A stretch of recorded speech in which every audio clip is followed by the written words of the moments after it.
Hello, and thanks for tuning in tonight to Answers for the Paranormal on an Indian summer evening here on the East Coast of the United States. My name's Bill Posey. I'm your host for tonight. On the line with me are my co-hosts, Joe Marodi in Horsham, PA, and my wife, Susan Posey, about 50 feet from me. How's it going, guys? I'm doing good, Bill. Enjoying the last day of fall/summer today. I guess you both noticed that we hit about 80 in our area today in late October. Yeah. So I think that's going to give some fuel for the fire for the climate change crowd, which I hope that we get to tonight. I want to talk a little bit about what the mainstream media has presented as climate change and how it's overwhelmingly, you have to be a fool to not believe it. So it's going to be interesting listening to that. Yeah, for sure. And we want to welcome in Susan again with us here tonight as one of our guest hosts. And welcome, Sue. Hello. And Joe, it's a special night for Susan tonight because today's her birthday. So yeah, how about that? How about that? Taking time out from a very special day to do a broadcast that maybe 10 people will listen to. Yeah. So happy birthday, Sue. Thank you. Yeah, happy birthday. You going to tell people your age? I don't know it. No, I always get it wrong. Right, you son? forget your own Every age? year I always make myself at least a year older or a year younger. Yeah, she asks me all the time, how old am I? Yeah. I think I'm 48. I'm 48, right, Dave? Yeah, I think so.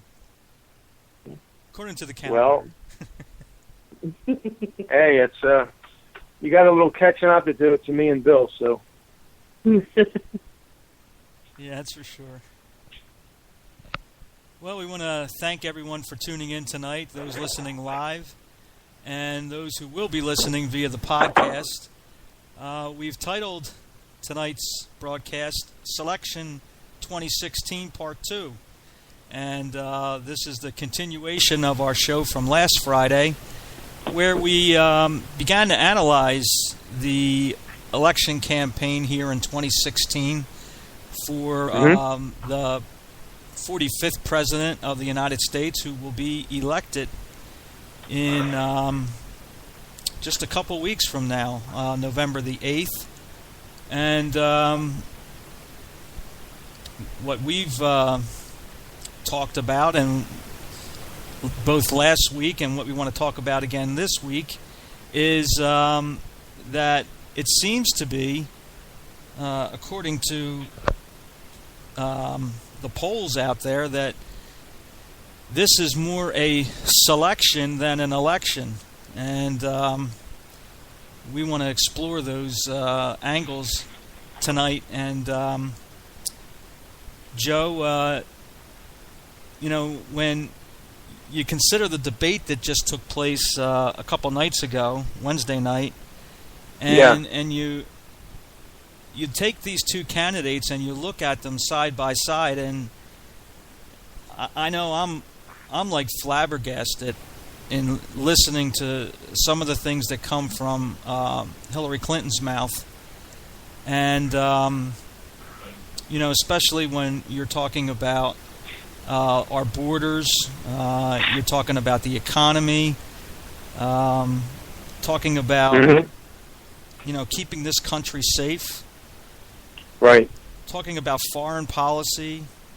A big one on Wednesday night, abortion. Oh yeah. And you, at least for me as a Christian, one who's born again by the Spirit of God, I just come away with this thought of how horrifying it is that Hillary Clinton is being selected as our next president.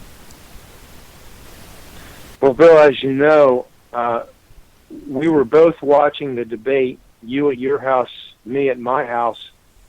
We were texting back and forth, and when it came to an abortion, if my memory serves me correctly, came up early in the debate. Yeah, I think it was the first question. And what's that, Bill? I think it was the first question. Okay. If my memory Well, It was if the it wasn't second one. the first, Second question. second. Okay. second question. Either way, it was very early, and I said to my wife, who was watching with me as well, that I'm gonna have to control myself here, and I really mean that. When I hear a person who, in my opinion, is going to be, as we've titled the program, Selection 2016, the next president of the United States. When I hear her talk about abortion and partial birth abortion in such casual terms, Yeah. it does something in my soul. It raises anger in me like no other subject can do. And I'll save more commentary on this for a little bit later, but this is an election bill, as we touched on in the last program, that we've never seen before.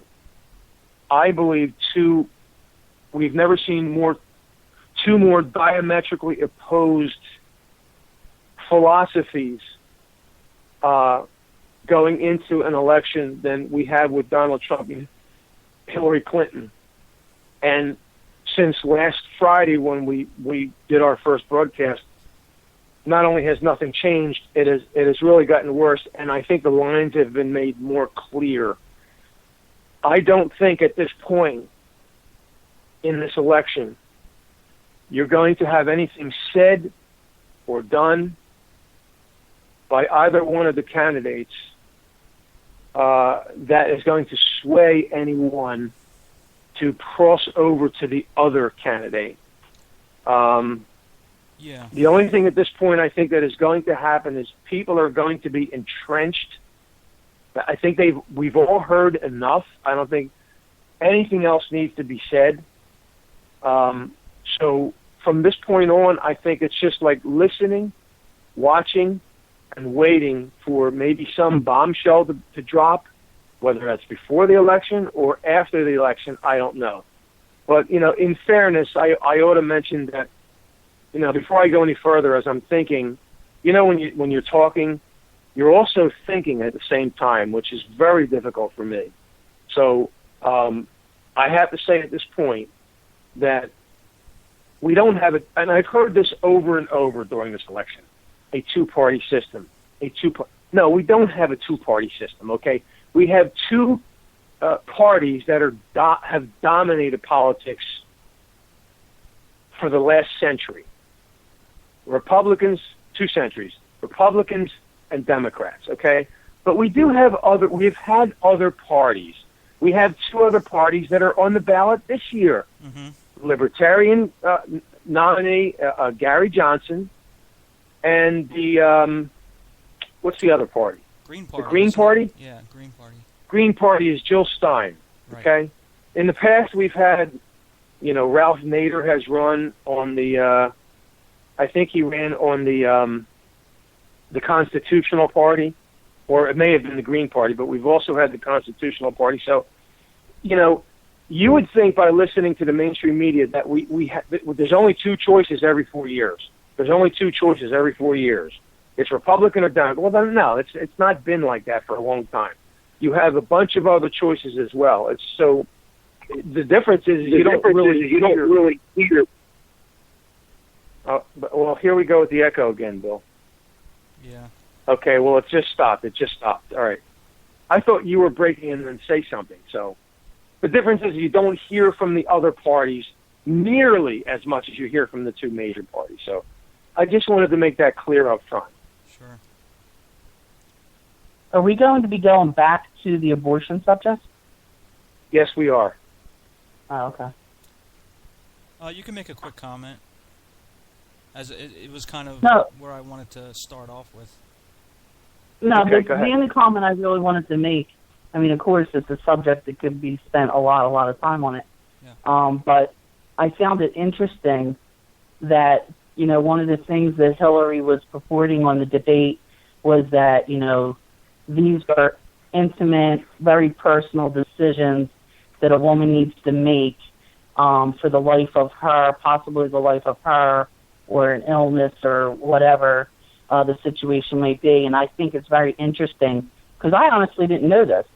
But I read an article today by a doctor who said there's absolutely no medical condition or illness which would be necessary to kill the infant in the last trimester, let alone partially, like, you know, doing like a partial birth abortion, where you allow the majority of the baby to be born and then, you know, care it's fine or suck the brains out of its head. Yes, There's no reason for that, no medical reason for that.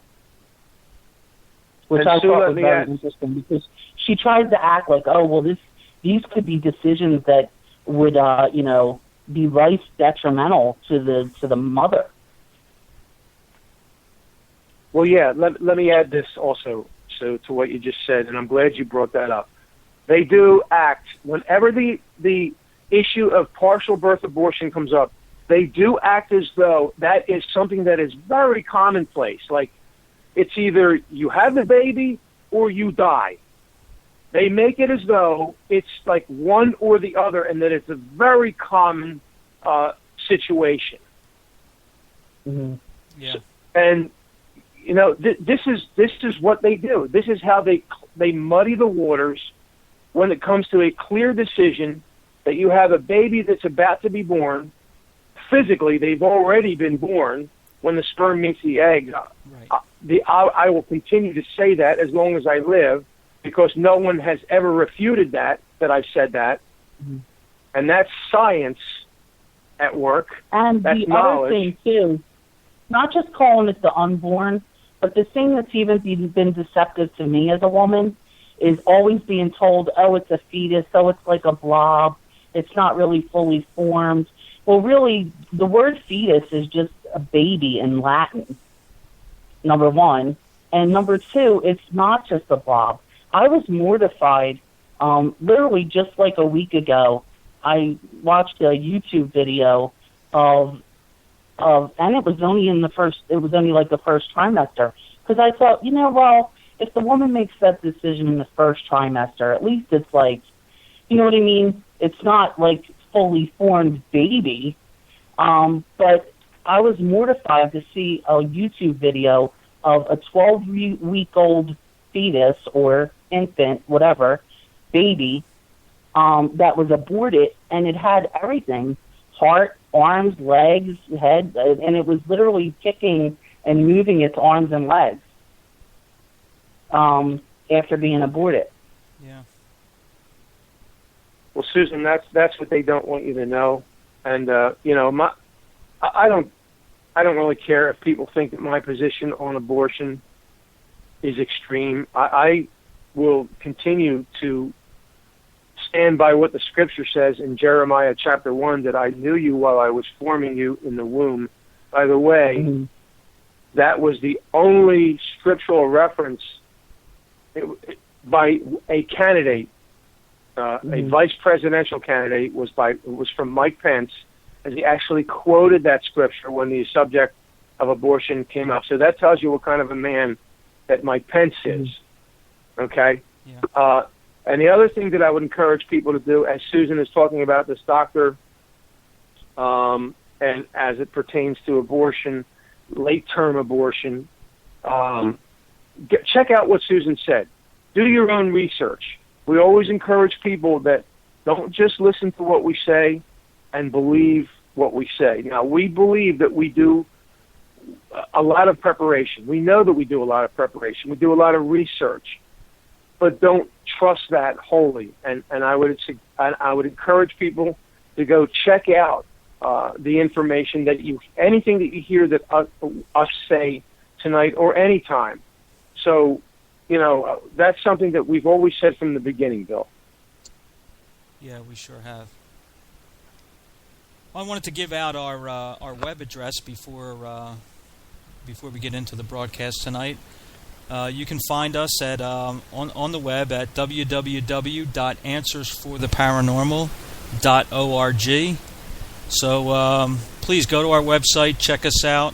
We are a Christian internet ministry. We explore the paranormal from a biblical worldview, and Joe and I have done many shows on the topics of ghosts and aliens and other supernatural occurrences, and we all bring them into and look at them through the lens of Scripture.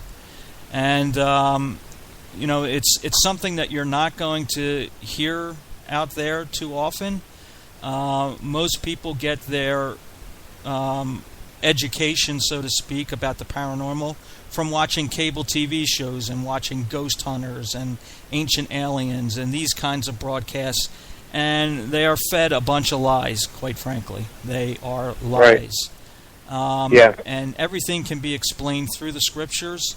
And, if you want to check out any of our old broadcasts, you can do that. Some of them are on our website, again, www.answersfortheparanormal.org. Others you can hear on Blog Talk Radio, www.blogtalkradio.com/BillP222. And lately we've been broadcasting on Spreaker, www.spreaker.com/user/answers. And check out our broadcasts. And then let us know what you think.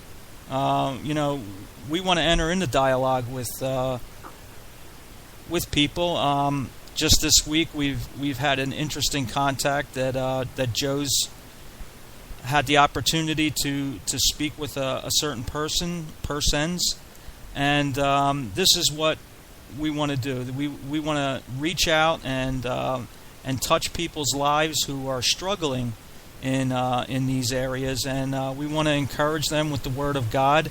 And if they don't know the Lord personally, we want to give them the good news of Jesus Christ. So yes, that's who we are.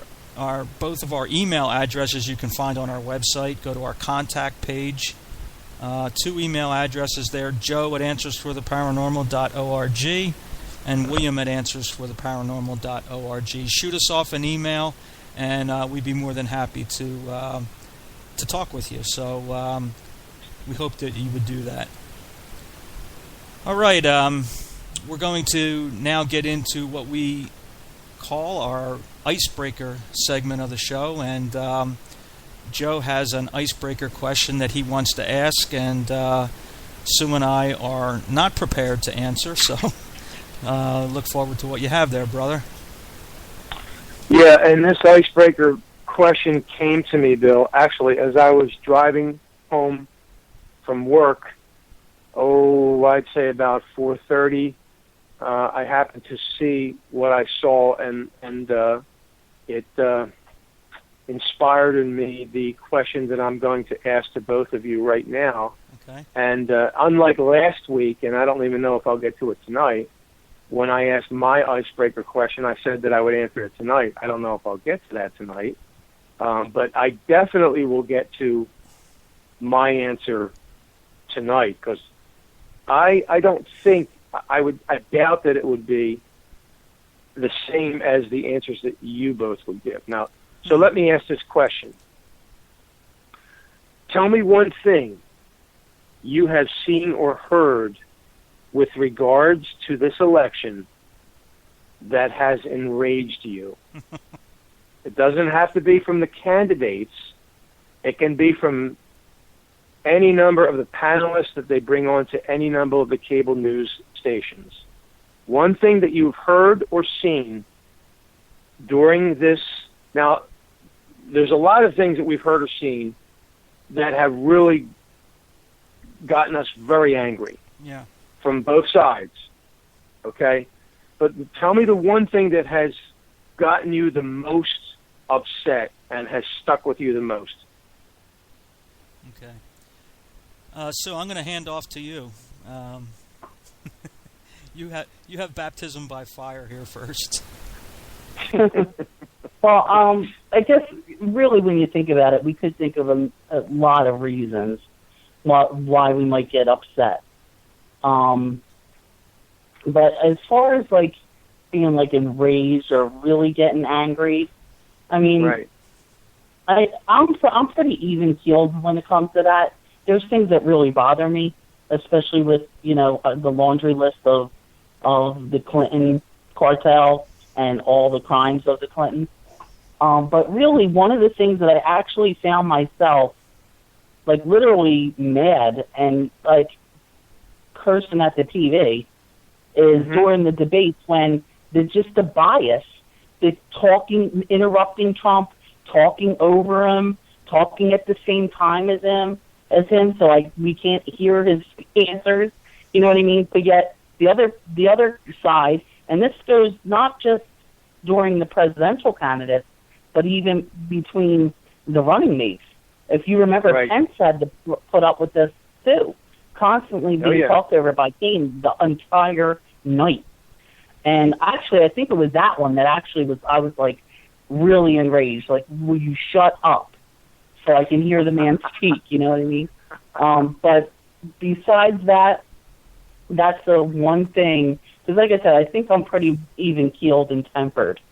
But that was the one thing that just really flew. Like, I can't stand the bias and just the unfairness and, like I said, the talking over, cutting them short, not letting them respond or not giving them the same amount of time. Like Hillary kept talking way over her time, and they kept allowing that the other night. I think that's a legitimate beef, and I think it's something that many, many people, if they're honest, they will have noticed. Yeah.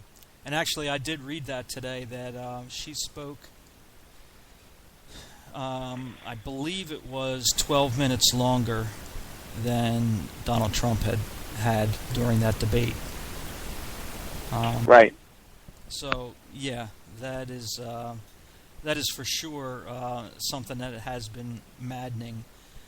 You really touched on a good topic here, Joe, in asking this question, because I've thought a lot about this actually during this whole cycle. That because I find myself more often than not just actually shaking my head in anger because I can't believe what I'm watching, and a friend of ours who we know well actually posted today on Facebook about this, and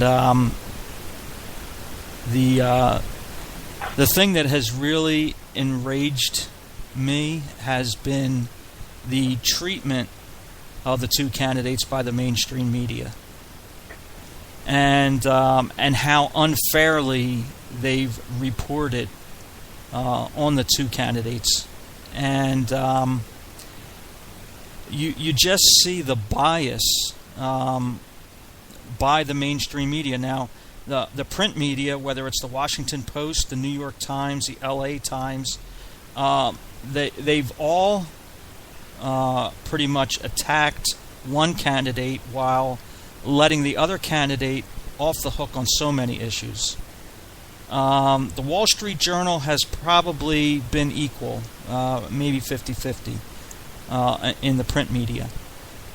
But when you get to the broadcast media, Joe and Susan, it is almost laughable to say that they are fair and balanced because they are so far away from being fair and balanced. Yeah, if you want to consider an elephant on one side and an ant on the other side, if they consider that balanced, then that's what we have, because the mainstream media has looked past so many issues regarding Hillary Clinton, whether it be WikiLeaks, whether it be the Clinton Foundation, whether it be the hearing before the FBI on her emails, whether it be no one.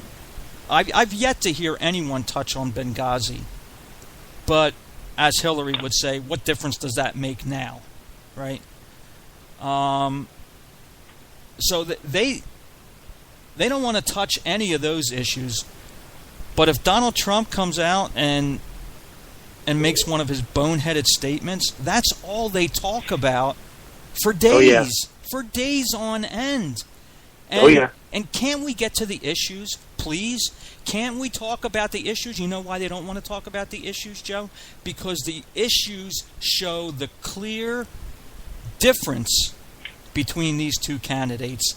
And if you're an American who loves this country and comes down on the side of the Constitution, and I just don't know how you can support Hillary Clinton. Now, people are going to say, oh, well, you're biased. There you go, you're biased. Well, no, I'm sorry.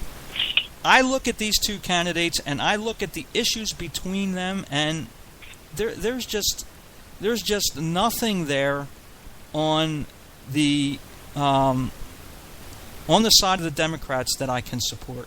Nothing. Zero.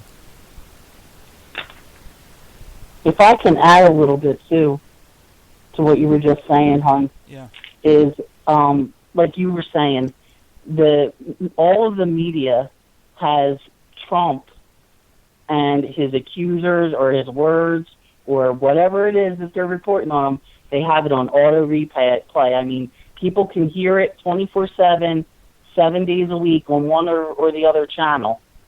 Yet many don't even know or haven't even heard about WikiLeaks. And if they did, all they heard is about emails and WikiLeaks. They're the only two words they know. As far as substance, what was in them, right, or where the issues lie, like where she was wrong or broke the law or whatever, they don't know that. They don't know what the substance is because they're not hearing them. And it's funny how just the other night, I forget who was being interviewed, but someone was being interviewed on CNN, and as soon as he said the word WikiLeaks, oh, we're sorry, we lost you. We'll get you back soon. Yeah, right. And the liberal side likes to say, oh, and Fox is biased, and they're so far right, and so on and so forth. When Fox is the closest thing we do have to fair and balanced, because you have both your Trump haters on Fox, and you do have your ones that are all for Trump. You know what I mean? Like you have your Hannity and everybody who Mike Huckabee and all these people that do love Trump, and they are always going to support him and be a little biased towards him. But then you have your ones that do really don't like him. Like Megyn Kelly and all the other people. They have several people on who don't like him and say tons of negative things. Yeah. And like I said, and as far as like Hillary goes, like you said, hon, about like can we talk about the issues, the things that matter, and how you said like if you're for Hillary, how can you even be if you care about America and the Constitution and whatnot? Like I said, there's so much to be talked about regarding Hillary and her stances and what she believes on each topic. But if you just even mention the fact that she wants open borders, all these Syrian refugees unvetted to be allowed in, and to raise taxes, and she's broken the law, and on so many accounts, just one account alone, with after being indicted or being subpoenaed to go and erase and delete all your emails, just those 3 or 4 things alone is enough to say no way, never Hillary. Yeah. All right, Joe, you're up. You want to answer your own question here? Yeah, I do want to answer my own question, but I'm going to respond to some of the things that you guys both said because you brought up some interesting points. Okay. First of all, let me kind of backtrack as far as what Sue was talking about, the mainstream media, and you touched on it as well, Bill. We have essentially a news bite media. You don't have in-depth analysis of, I mean, you don't even have crib notes as far as the mainstream media goes. You have a headline-style, entertainment-driven media that has, for the most part, very, very good-looking and very shapely women. I got to make that very clear because I'm going to bring that up again later. And I would say not so much for the men, but there are some, what women would say are attractive men that are on the mainstream media routinely. So let's at the very outset talk about what constitutes the mainstream media today. It's a news bite, headline-driven, sensational. It's a tabloid form of journalism. It's not real journalism, because real journalism, true journalism, has no other agenda other than the truth, or at the very least, accuracy in reporting. It doesn't play favorites, and that is not what we see from today's mainstream media. For instance, Bill, you brought up Benghazi. How long ago did Benghazi take place? Wow, that's been Or Sue? at least 3 years now, I think. Isn't it? Is that right, hon? Was that around 2012? I'm trying to think. I mean, obviously, Romney ran 4 years ago. I don't think Benghazi wasn't an issue when he was running, right? Not that I'm aware of. So it had to have been within the last 4 years. Okay. So here's my problem. 2012, Joe. 2012? 2012. Okay. When Benghazi is mentioned, people are familiar with the connection between Hillary Clinton and this Benghazi thing that's out there, okay? And they make the connection that it must be something bad because people keep bringing it up in a bad context, as though it sheds an unfavorable light on Hillary Clinton. But the problem is, how many people actually know what the specifics were with what happened in Benghazi? How many people really even know where Benghazi is? Good point. Right. Or what happened? Did somebody die? Did 3 people die or 10 people die? Who died? Who did it? Mm-hmm. So that's the problem that we have with today's consumers of quote-unquote news, whether they be younger, which I think is more challenging because there are so many electronic gadgets that demand their time and their focus that they don't, it's the multitasking thing. If they start looking into Benghazi, their iPad rings or something else beeps, and they go away from that, and they don't follow up on what actually happened at Benghazi. Yeah. So this is the challenge. Go ahead. Another thing, too, Joe, is that a lot of people, like I was just getting into it with my cousin the other night, who is clearly a Hillary supporter, is they say, oh, well, they investigated Benghazi, they had 8 investigations, or, they had this and all these different things, all these different scandals that I brought up to them, basically said, oh, that was investigated, she wasn't charged. That was investigated, no charges, no charges. The fact that there's no charges just goes to show you how deep the corruption actually is. They've never been charged with anything. That just because they haven't been charged doesn't make them not guilty. That's a great point. That's a great point. I mean, come on. She wasn't charged for lying to the FBI, but yet Martha Stewart went to prison for that. She wasn't charged with criminally erasing and deleting emails and bleaching them after she was subpoenaed for them. That's obstruction of justice. Yeah. And the fact that she used unsecure servers, we actually have another military personnel about to go to prison for it right now, but also, what was it? Petraeus got in a ton of trouble for that. Was it not, Bill? Yeah, he was fired. Isn't that what Petraeus? Yep. You know, so she's obviously she's not, she's obviously above the law. And the fact that she hasn't been convicted on anything doesn't make her not guilty. It just shows the depth of the corruption of the government and the Clinton cartel. I think you're making my point for me, Sue. You just mentioned unsecured server.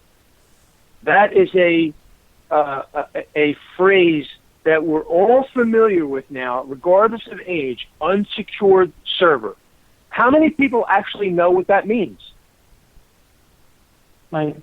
When you to make it worse is all she keeps saying in front of the public and even on the debate is, oh, well, the Russians are hacking us, and how can you allow these foreign governments to skew our election? And they keep saying, and they keep bringing this up over and over again. And like I said, I don't care who brought it forth. I don't care if it was Russia, China, Anonymous. I don't care who it was. What about the fact of the substance of what is in the emails? Nobody's talking about that. She's not admitting. Nobody's making her. Nobody, you know what I'm saying? Like nobody's putting her feet to the fire on any of it. Well, I'll tell you. Substance. This is why it's very hard to get through. And it really doesn't matter, Bill and Sue. We do preparation for the program, for each program, and we have kind of a rough agenda. We have the materials that we've gathered together. I think we've gotten to the point where, Bill, we realize that it doesn't matter whether we get through a quarter of it or a half of it or all of it. It's just that when you start talking about things and you engage in conversation and exchange ideas, that's the focal point of what we do. You start talking, and it's natural, and it's organic. It's not canned. And so as a result of what you just said, Sue, as far as the Russians hacking, and you said that you don't really care who it was, well, I'll tell you what, I do care from both perspectives. I care... Well, what's it matter who exposed it, though? I care both what was in the emails, and I care who actually did the hacking. Okay, well, here's why I care who did the hacking, because the Russians have been accused of hacking the DNC emails and John Podesta emails. They have been accused of it. Not accused only, Joe. They've been convicted in the media. That's a great point, Bill. They've been convicted of it. You're absolutely right. I misspoke. You turn on the news. The Russians did it. The Russians did it. Now, I sent an email, or not an email, I sent a message through my wife to someone who we know dearly who lives in Russia, has lived in Russia for 3 years now. And I believe that this person has the pulse of the Russian people. I asked this person, I said, the Hillary Clinton and the DNC are accusing the Russians, and the mainstream media have convicted the Russians already of these email hacks of the DNC and John Podesta. And this person got back to my wife, and this person said they laughed when she brought this up, when this person brought this up to the Russian people, and they say the Americans always do stuff like that. Yeah. So this is my original point. You know what? Who lies more? Do Russians lie more? Do Chinese lie more? Do Indians lie more? Do Syrians lie more? Do Germans lie more? Nobody has Hillary beat. No, I'm talking about people nations, Sue. Yeah. Or do Americans? Who lies more? My answer is they all lie. Yeah. Governments lie. Mm-hmm. You know, that's the unspoken rule of politics. Lie because you think that it's the good thing to do, and the means satisfy the ends. So every government lies. You think I'm going to believe the FBI or these? What was it Hillary said in the debate? The 17 security firms. Yeah. That are they're stating. They've already cleared her. Convincing. What's that, Bill? They've already cleared her. Those 17. Yeah, and what did they say? They said that the Russians were guilty, right? Yeah, right. Who are these people? You think I'm going to sit here and I'm going to trust these people that the Russians are the ones behind this? For all I know, it could be a setup. It could be people that want to see Hillary Clinton elected and then blame the Russians because there's some mystical relationship between Donald Trump and Vladimir Putin.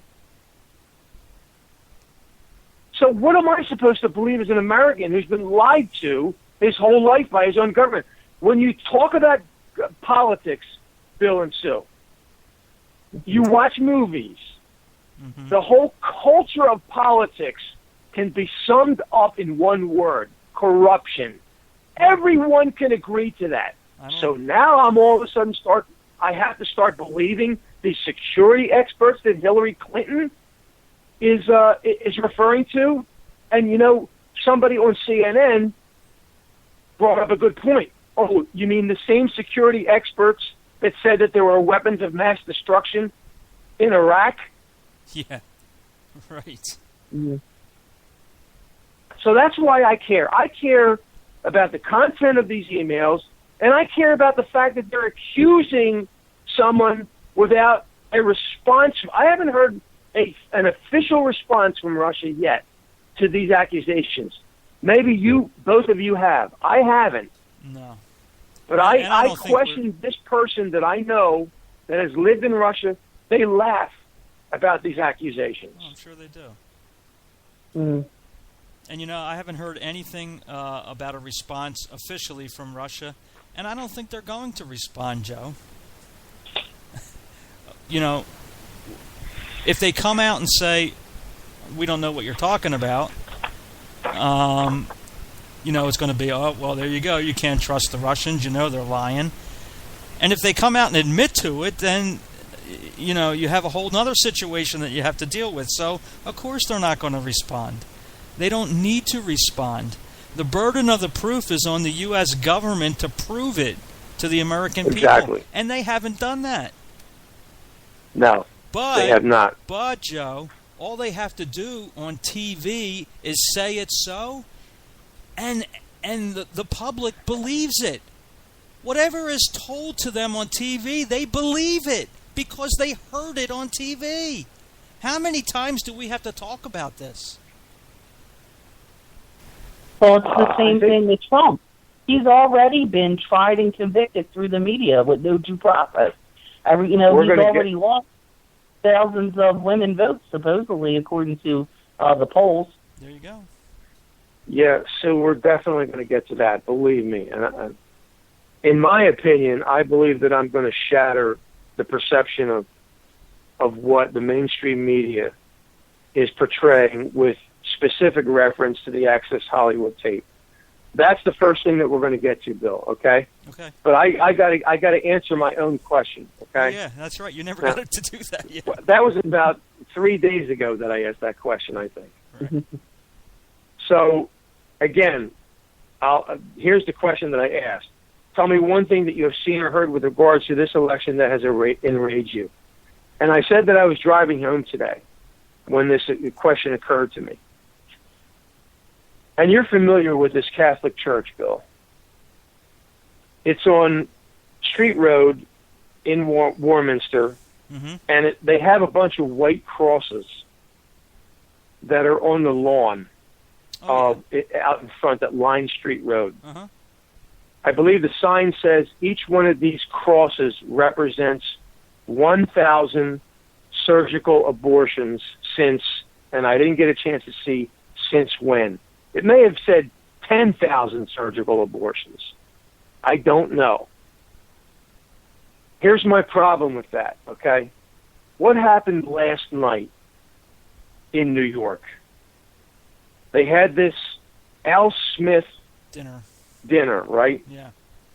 And the premise is that all of these rich people get together, super rich people get together, and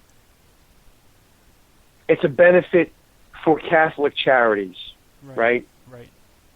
Okay. Here's my problem with that. And this really enraged me on the way home. How is it that I saw a Catholic cardinal rubbing up against a person such as Hillary Clinton, who has no problem with crushing the skull of an infant during a partial birth abortion and sucking the brains out, has no problem with any form of abortion? She always refers to it's the mother's choice. She refers to it's Roe v. Wade. Why in the world, and this may not have any reflection to do, this may be more of a rip against Catholicism than anything else. Why in the world would you be laughing and drinking and rubbing elbows with someone who says that they don't care about the murder of children? And I finally heard that said by Scotty Nell Hughes on CNN. She referred to not abortion, she called it the murder of children, which is what it is. So that is what raised my ire more than anything that I've seen or heard. This dinner that they had last night, this Catholic dinner where I saw Donald Trump speaking, and behind him was a woman who had her breast hanging out. Now, you guys want to talk about decency? You guys want to play games with what has happened with these alleged accusers against Donald Trump, but in the background you have a woman who has her breast hanging out, and you want to rub up against Hillary Clinton, who wants to rip babies out of the womb. She don't care how it's done. This is the stuff that really, really keeps me awake at night and causes me to lose sleep, literally. I thought it was interesting, too, that during the roast, they all want them to keep it funny. It could be blunt. It could be accurate. But they wanted it to all be funny and joking and in jest. But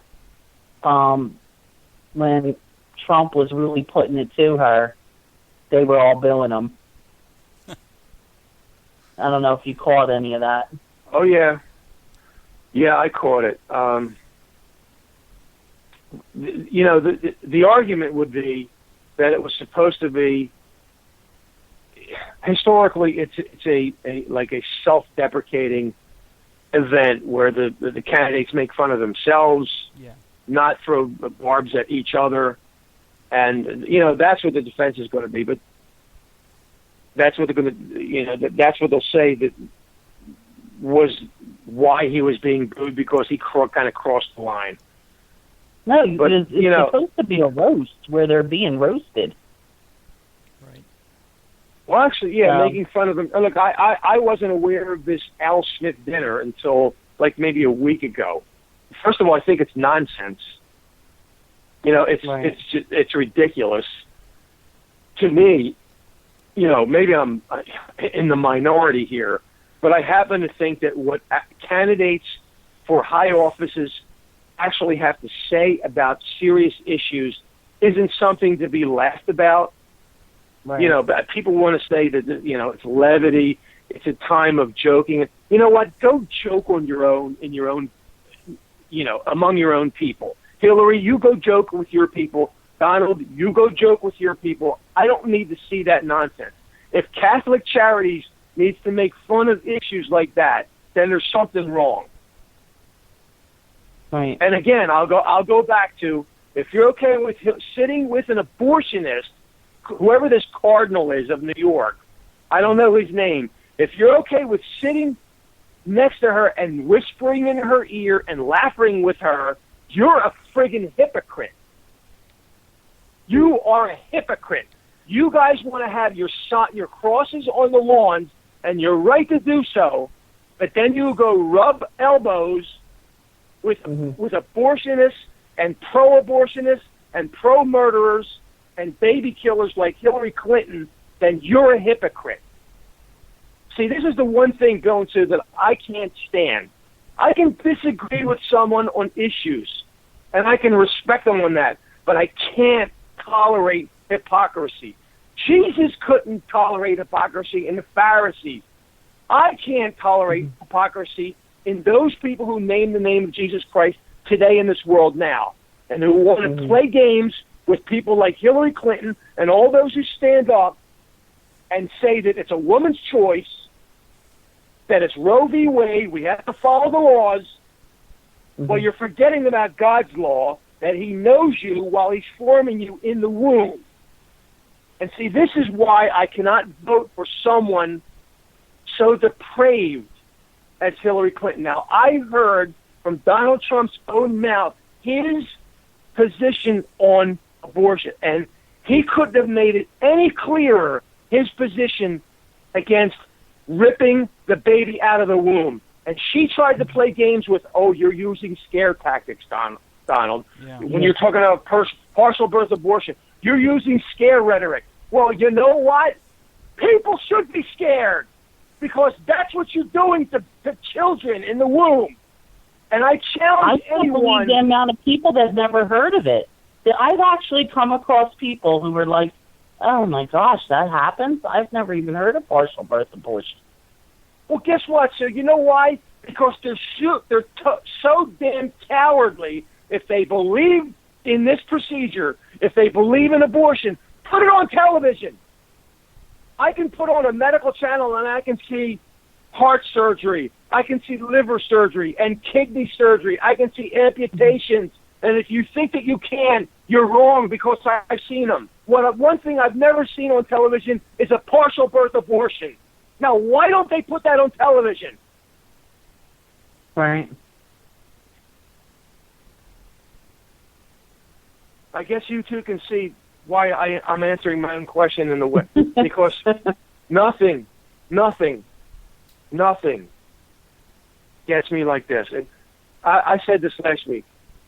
If you believe that when the sperm hits the egg, if you don't believe that that's a human being at the very beginning, I can't go any further with you. I don't care if I agree with you on every other issue.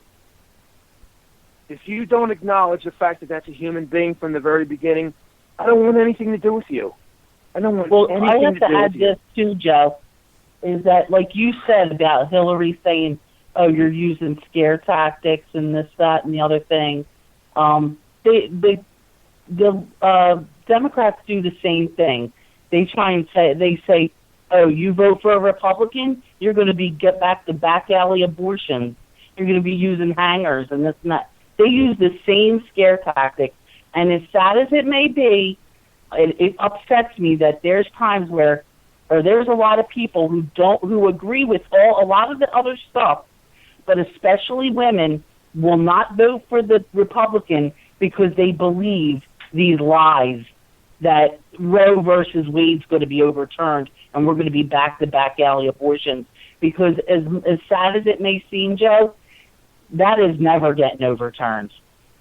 I can guarantee you that.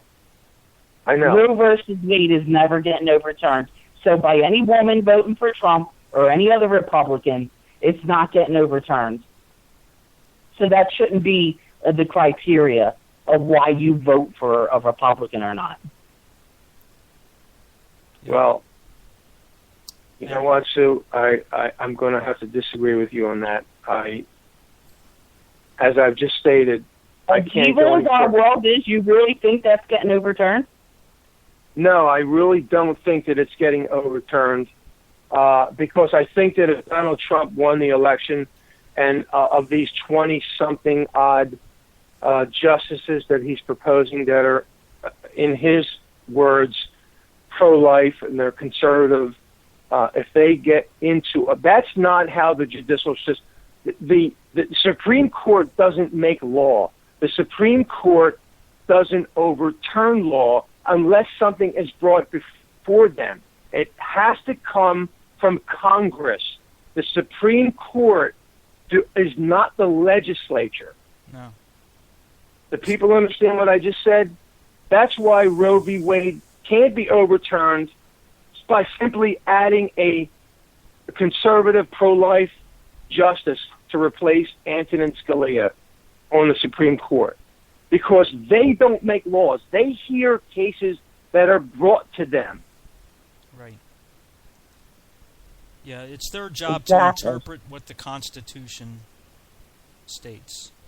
That's the role of the Supreme Court. That's why on their building itself they have the scales and they have a blindfolded woman. Right. You know, and we've touched on this subject once before, Joe, in regards to who is supposed to legislate, and you see this abuse getting worse and worse. All we have to do is talk about Barack Obama and his executive orders that do an end run around Congress, so that he doesn't have to have law enacted. He uses executive privilege. He uses his, executive orders. We have judges who legislate from the bench. They just make up their own law. This abuse of power is getting worse and worse because the Constitution, Joe, is not looked at anymore as the document that the country was founded on. Because, and you hear the progressives talk about this all the time. They say it's a living document. It's a breathing document. It's a document that's always growing. It's always changing. Yeah, it's changing because they want to get to the point where we don't have a real law anymore. It's all law by whichever way the wind blows. Right. Whatever public opinion is, that becomes the law. That's where we're going to. And if we don't become serious when we're selecting a candidate and come down and elect candidates who will stand for the Constitution, then this republic, as Benjamin Franklin said, is not going to be kept because you have people who are hell-bent on destroying it. No question about it, Bill. And in addition to what you just said, I was listening to, and I forget who it was, but I actually saw Hillary Clinton before a group of people. I don't know what the context was, but she was speaking. It was her. And this was back in August. And I don't even know what the legislation that she was talking about, but here's what she said. She said, in reference to her first 100 days in office, she said, in my first 100 days of office, I will introduce legislation that will, and again, I don't remember I stopped when I heard her say, I will introduce legislation. Yeah. Now, if anybody has an elementary understanding of the Constitution, laws originate in the House of Representatives. That's right. They pass the House of Representatives. See, I'm stupid because I didn't finish high school, and I got my GED. I didn't go to college. Yeah, you're not so college I'm so educated, stupid that I know these things, okay? Yeah. Because I care about them. See, that's the whole difference. You have to care about something to know about something. The fact that you graduated high school, you went on to college, you got a degree, you got a master's degree, means squat to me. What do you care about? Do you care about what's really true, what's accurate when you talk about the Constitution? Legislation originates in the House of Representatives. It passes the House of Representatives. Then it goes to the U.S. Senate for passage. Right. If it passes the Senate, it goes to the president, and then the president can sign it into law, or the president can veto that law, send it back that to the legislation. House. But then there can be an override, a 2/3 override of the president. If you have a 2/3 favor of that legislation in votes, it doesn't matter what the president vetoes. You see, I'm stupid. I didn't learn enough to know that, I guess. Yeah. The problem is that all you got to do is buy a copy of the Constitution. Anybody can do that. So when Hillary Clinton says she's going to introduce legislation, no, Hillary, you're not going to introduce legislation. And if Donald Trump has said that, I haven't heard him say that, then he's wrong too. Nobody's going to introduce legislation who's a president, okay? It's got to start in the House of Representatives, go to the Senate, the U.S. Senate, and then go to the president for passage and possible veto, and then possible override of that veto. Yeah. These are the simple things that bewilder me that people don't understand. You know, the kids come out of high school today and they know all this social stuff. They know all about transgenderism and evolution and all this stuff, but they don't know about the simple way that our government works. And that is by design. No question.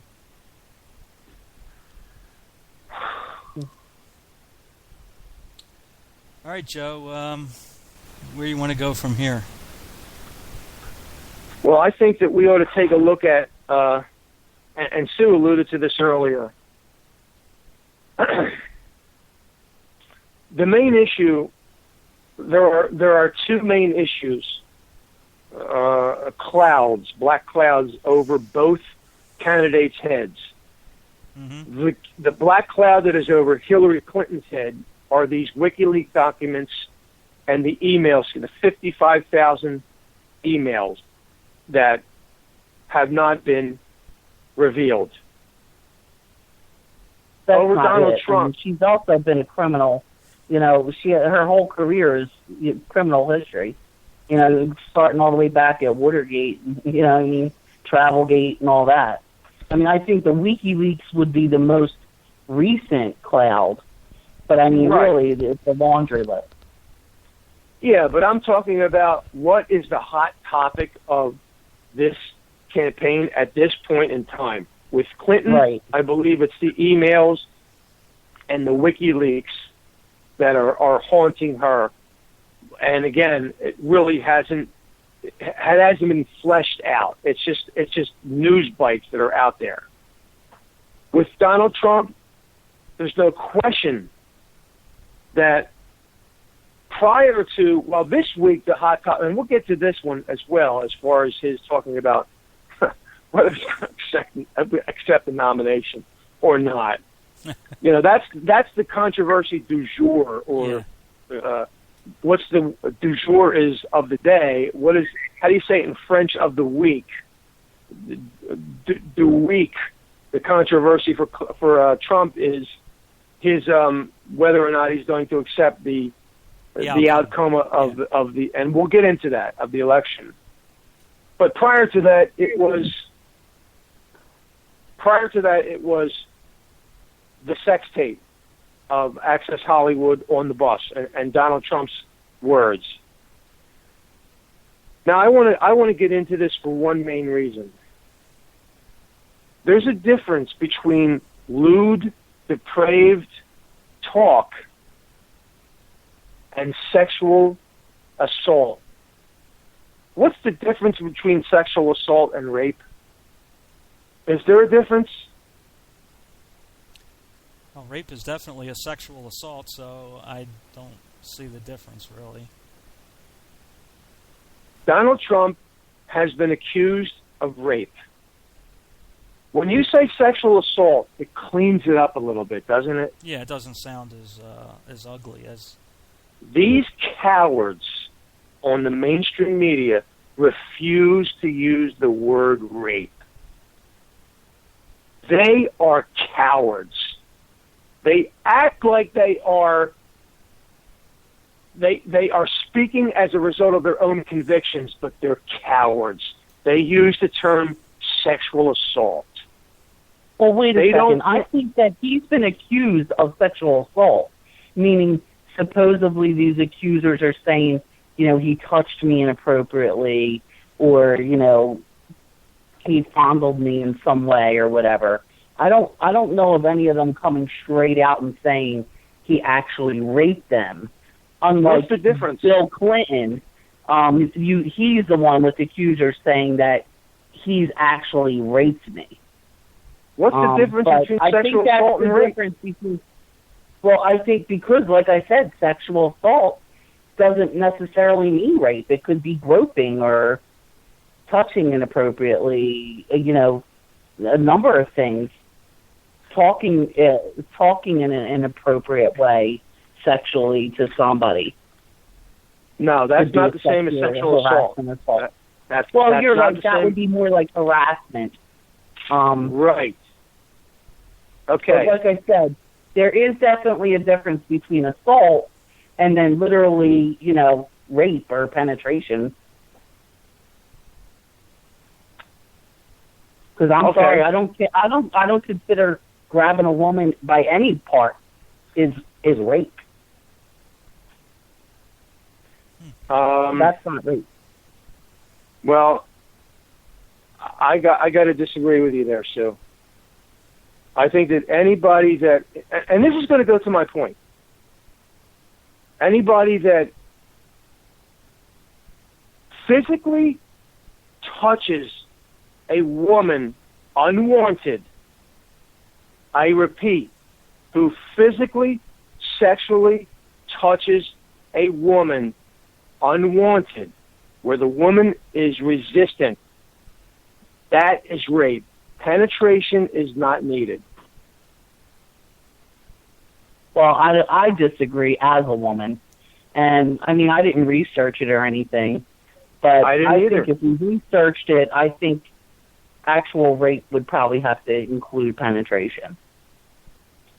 But I don't know. Like I said, it's my opinion. Okay. All right. Well, it's debatable. Here's my point for bringing it up. As a result of this Access Hollywood bus tape between Billy Bush and Donald Trump on their way to a soap opera appearance by Donald Trump, his words were recorded. I don't know whether they were recorded knowingly or unknowingly. Do you, either one of you, know whether he knew that he was being recorded? I don't know. I don't think he knew he was being recorded. Okay. I can't say 100% absolutely not, but, I don't think he knew. Okay. It's like there should be against the law to even come out with it. You're not allowed to really be recorded without somebody's knowledge. Well, I guess that has to do with local laws and stuff like that. I don't even want to get into that. Right. My point is what has resulted. Prior to that, you didn't have any women coming forward and talking about Donald Trump, in my mind, raping these women. Right. The mainstream media has... This has been a planned thing. This was clearly planned and maligned. And it was always meant for first the tape to be exposed and then the women to come forward.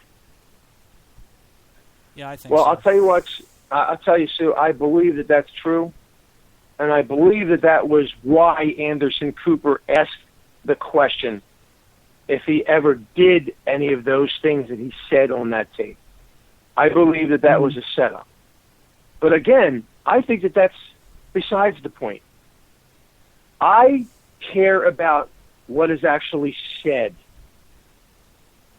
As a result of that tape, the mainstream media has portrayed Donald Trump as okay, if you don't want to use the word raper, a sexual assaulter, okay? As a result of this tape. Now, it's not long. I'm going to read the transcript of that tape, okay? Bear with me. It's not long at all.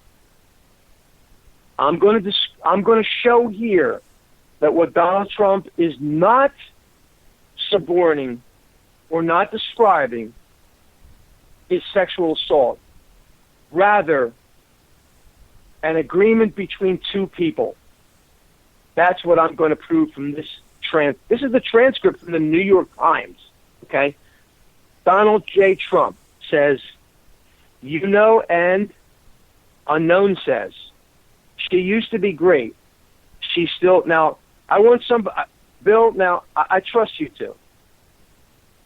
You guys got to be honest with me. I want you to stop me when you think that you hear an unwanted sexual move by Donald Trump. Do you guys promise me that you will do that? Yeah, I will. Mm-hmm. Sue? Yeah. Okay. Trump, I moved on her, actually. She was down on Palm Beach. I moved on her, and I failed. I admit it. Unknown says, whoa. Trump says, I did try and slang for sexual intercourse, her. She was married. That's huge. Unknown says, that's huge news. Trump says, no, Nancy, no, this was, and I moved on her heavily, very heavily. In fact, I took her out furniture shopping. She wanted to get some furniture. I said, I'll show you where they have some nice furniture. I took her out furniture. I moved on her like a slang for a female dog, but I couldn't get there. And she was married. Then all of a sudden, I see her. She's now got the big phony breasts and everything. She's totally changed her look. Billy Bush says, sheesh, your girl's hot as slang for feces in the purple. Trump says, whoa. Bush says, yes, the Donald has scored. Whoa, my man. Trump says, look at you. You are a slang for vagina. Trump says, all right, you and I will walk out. Trump says, maybe it's a different one. Bush says, it better not be the publicist. No, it's her. Trump says, yeah, that's her with the gold. I better use some Tic Tacs just in case I start kissing her. I'm automatically attracted to beautiful. I just start kissing them. It's like a magnet. Just kiss. I don't even wait. And when you're a star, they let you do it. You can do anything. Bush says, whatever you want. Trump says, grab them by the slang for vagina. You can do anything. Bush, yeah, those legs, all I can see is the legs. Trump says, oh, it looks good. Bush says, come on, shorty. Trump, ooh, nice legs, huh? Bush says, get out of the way, honey. Oh, that's good legs. Go ahead. Trump says, it's always good if you don't fall out of the bus like Ford, Gerald Ford, remember? Bush says, down below, pull the handle. Trump says, hello, hi, how are you? Hi. Adrian Zucker says, hi, Mr. Trump, how are you? Pleasure to meet you. Trump says, nice seeing you. Terrific. You know Billy Bush? Bush says, hello, nice to see you. How are you doing, Ariane? Zucker says, doing very well, thank you. Are you ready to be a soap star? Trump says, we're ready. Let's go. Make me a soap star. Bush says, how about a little hug for the Donald? He just got off the bus. Zucker says, would you like a little hug, darling? Trump says, okay, absolutely. Melania said this was okay. Bush says, how about a little hug for the Bushy? I just got off the bus. Zucker says, Bushy, Bushy. Bush says, here we go, excellent. Well, you've got a nice co-star here. Zucker says, yes, absolutely. Trump says, good, after you. And then there's a break in the video, and then it picks up. Trump says, come on, Billy, don't be shy. Bush says, as soon as a beautiful woman shows up, he just takes off. This always happens. Trump says, get over here, Billy.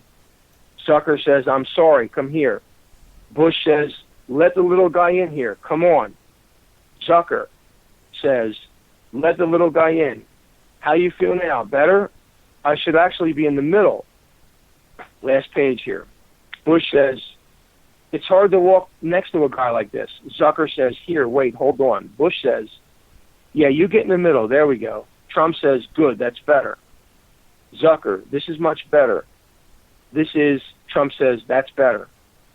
Bush says, now, if you had to choose honestly between one of us, me or the Donald, Trump says, I don't know, that's a tough competition. Zucker says, that's some pressure right there. Bush says, seriously, if you had to take one of us as a date, Zucker says, I have to take the fifth on that one. Bush says, really? Zucker says, yep, I'll take both. Trump says, which way? Zucker says, make a right. Here we go. Bush says, here he goes. I'm going to leave you here. Trump says, okay. Bush says, give me the microphone. Trump says, okay. Oh, are you finished? Bush says, you're my man. Yeah. Trump says, oh, good. Bush says, I'm going to go do our show. That's it. That's it. You know what my point in all of this is?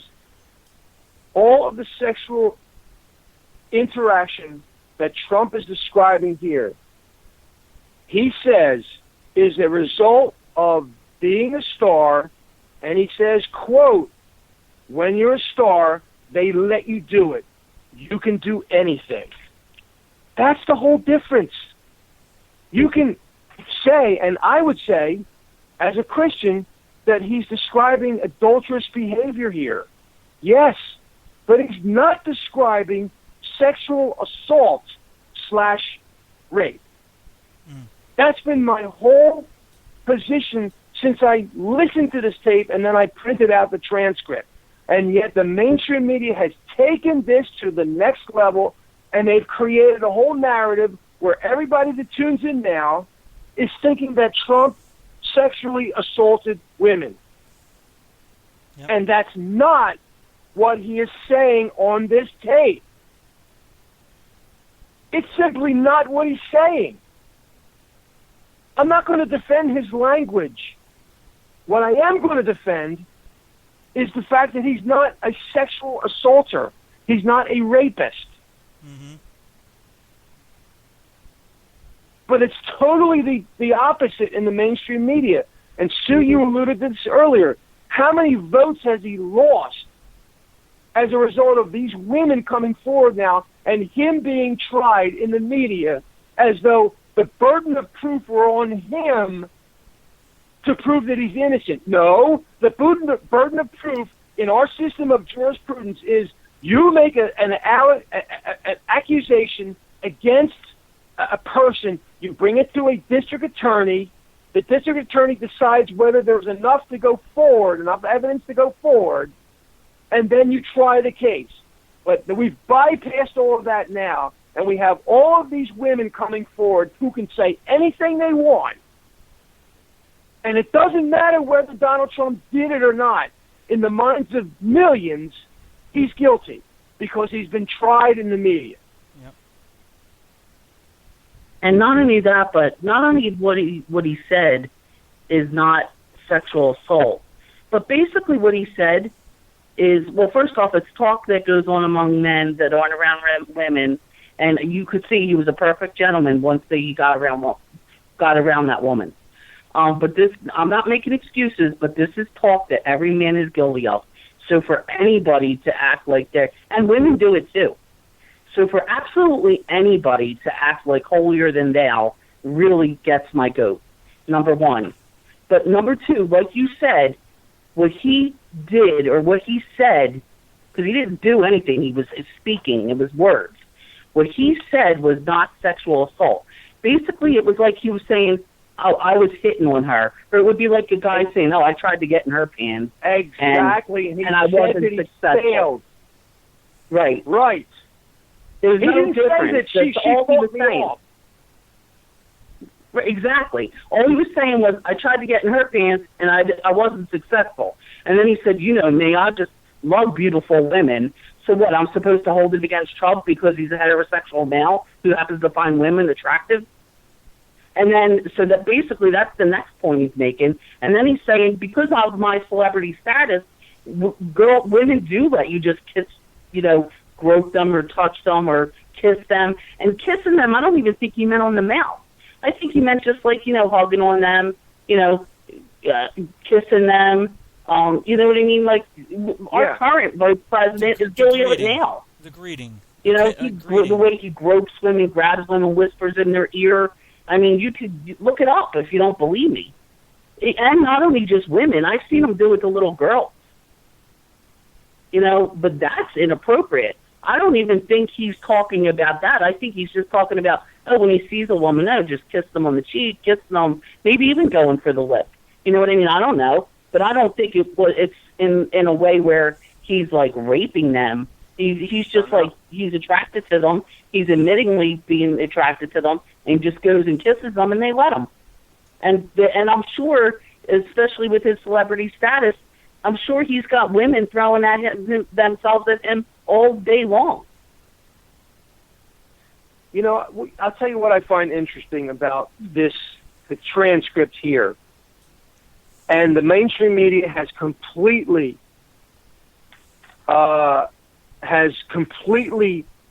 disregarded this part of this tape where he says, where is it now? Okay, right here. When he's talking about meeting this Ariana Zucker, I guess she has something to do with the soap opera that Trump was there to be a part of, okay?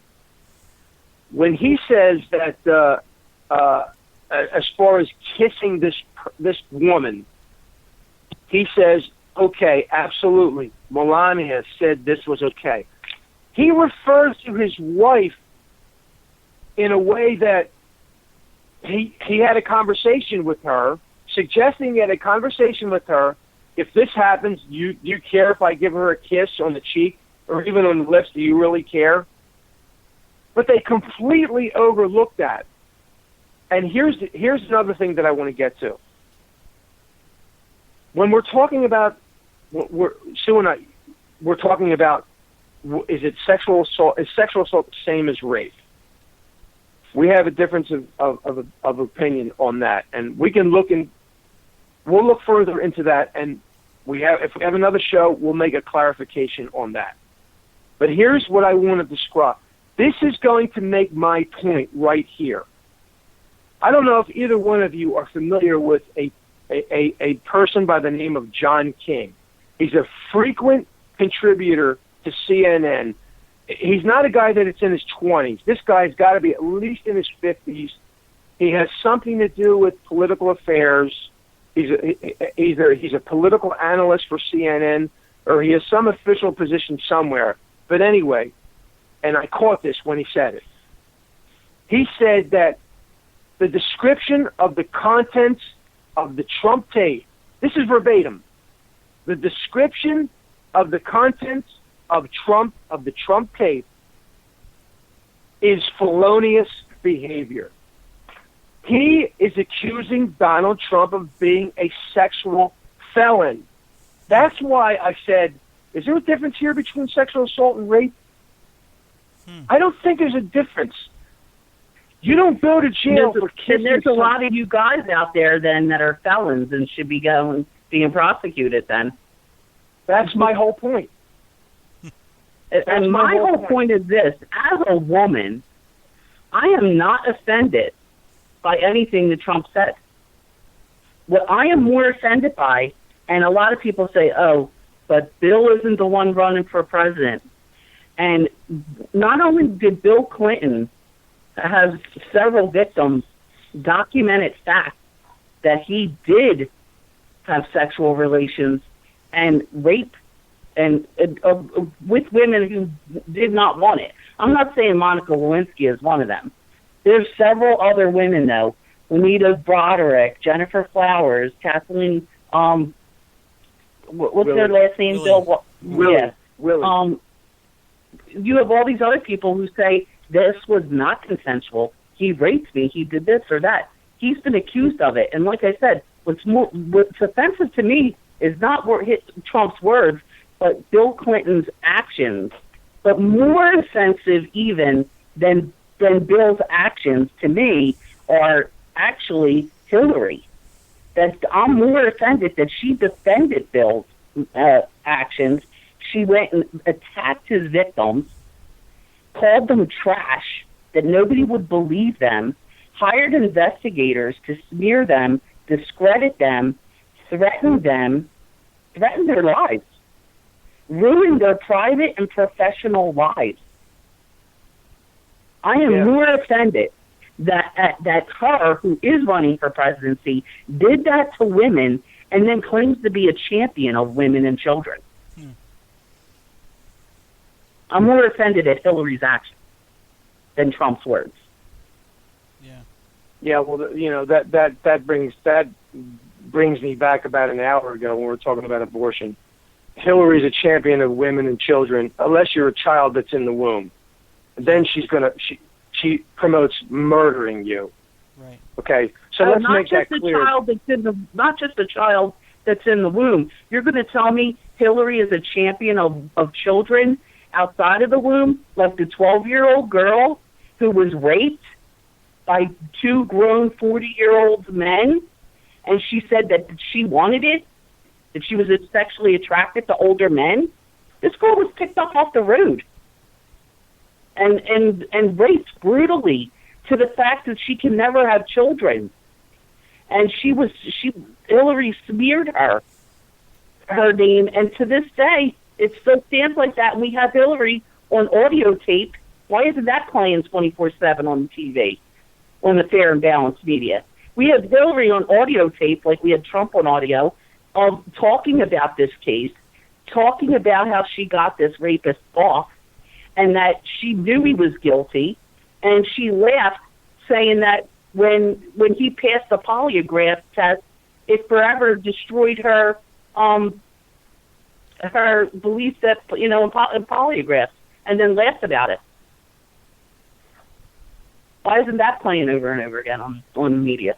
Great point. Well, I've got a response to that, Bill. Unless you, sometimes I think that Bill, you're having a hard time getting a word in here between me and Sue. If you want to say something, just jump in, because I know I got a big mouth.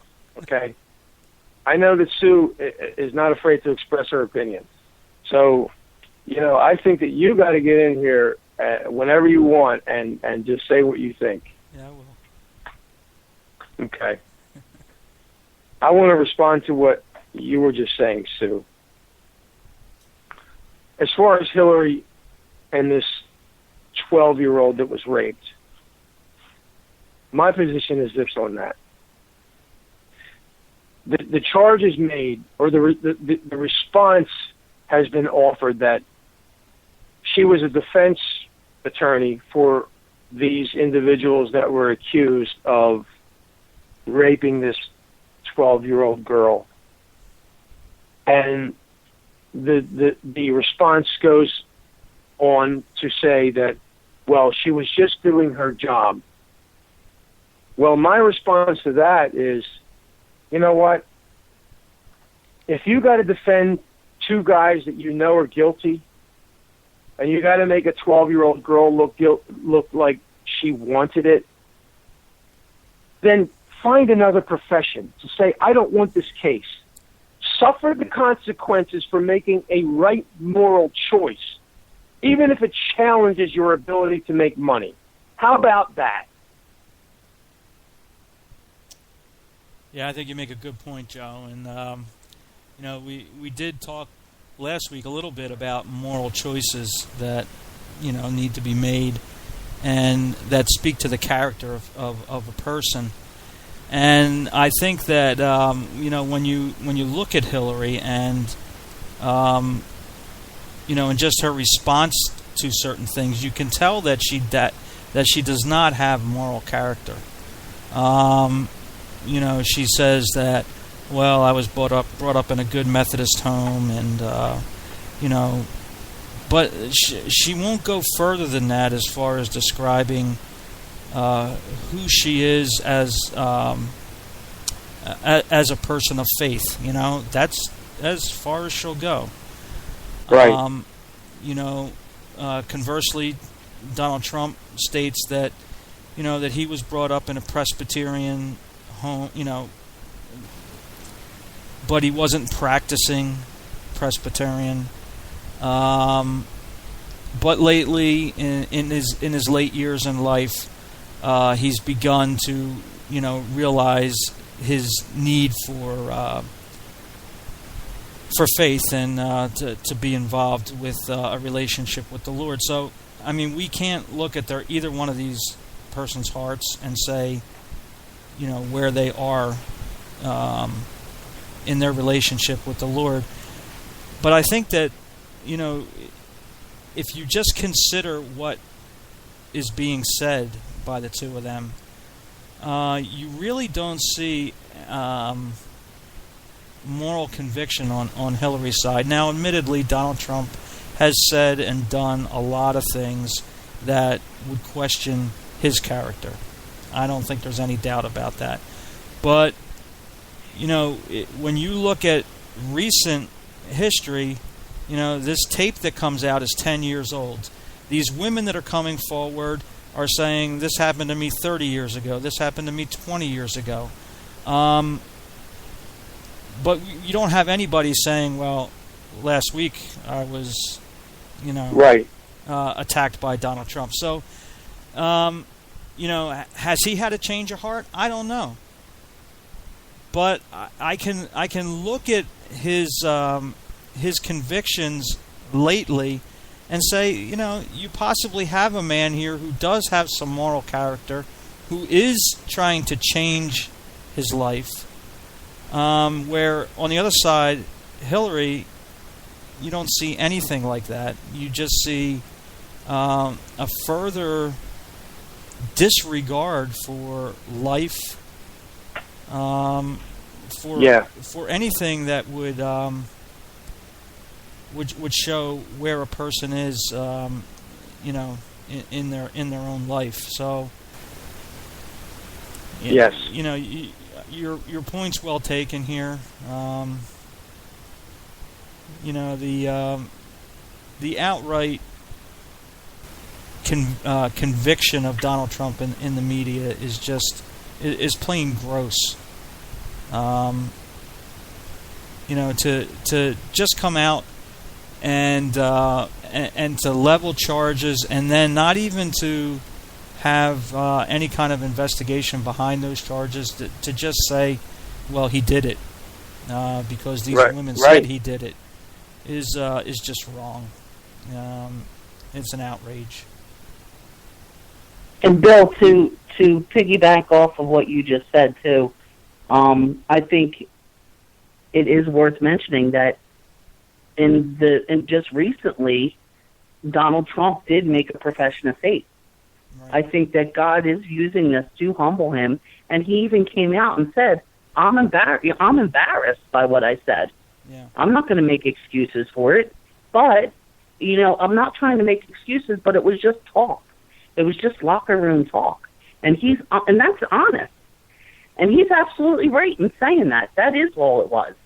It was just talk, not actions. And like I said, he came out and apologized to the public and said, I'm sorry if I offended anybody, and I'm embarrassed at what I said. Where does she ever apologize for anything? Even the emails, nothing. Nothing gets apologized. The best that she's ever come close to it is just to say, oh, well, I made a mistake. Yeah. Right. That's a big mistake. And like I said, the emails and the servers and stuff like that, that's peanuts compared to the past crimes. Yeah. And we're not talking all that long ago on some of the other crimes, too. There's a difference, Sue, between mistake and malfeasance. What she engaged in is malfeasance. A mistake is when you weren't aware of the compromised position that you were placing your country in.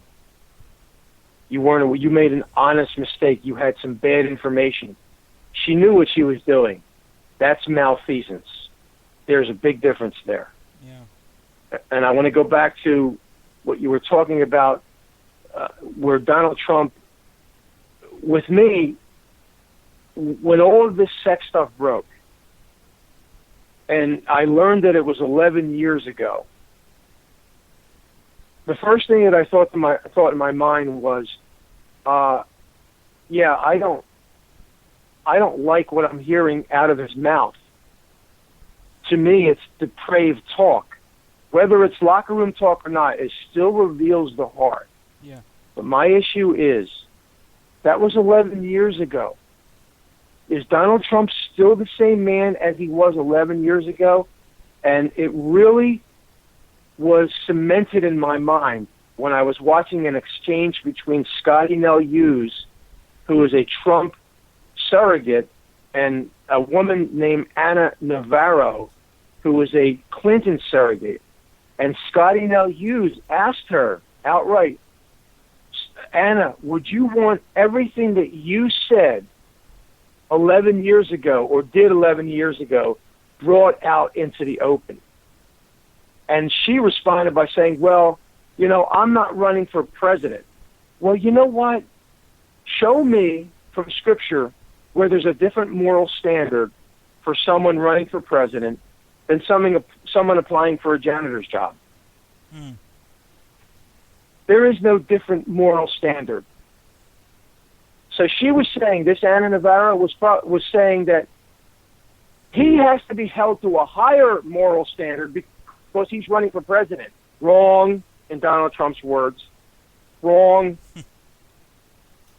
If people took a look at my life from 11 years ago, 15 years ago, 20 years ago, 30 years ago, they wouldn't listen to anything that I said. The whole issue to me is Donald Trump a different man.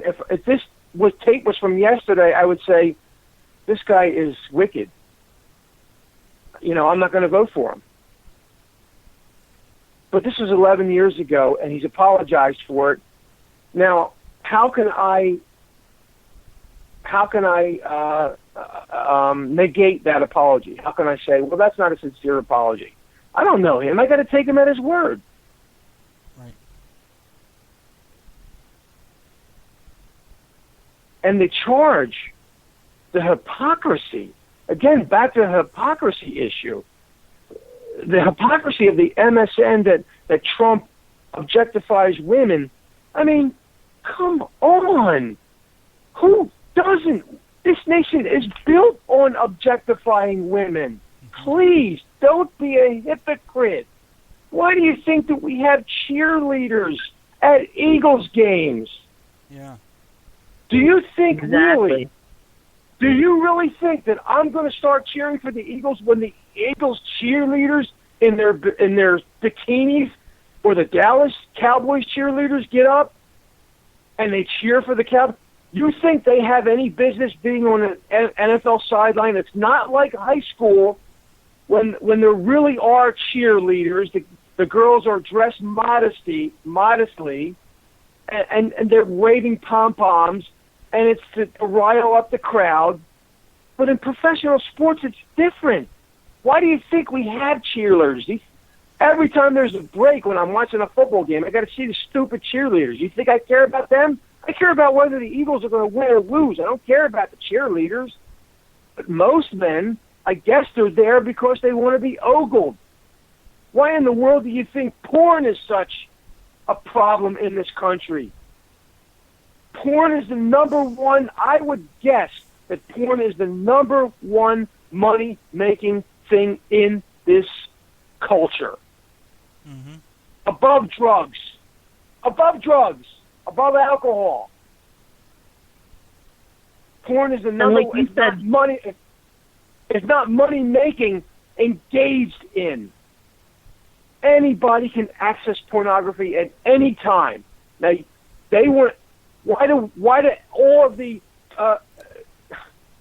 female quote unquote journalists on the MSN, why they all look the way they do? You turn on CNN in the morning. You turn on MSNBC. You turn on Fox. All of them are models. Now, why? Right.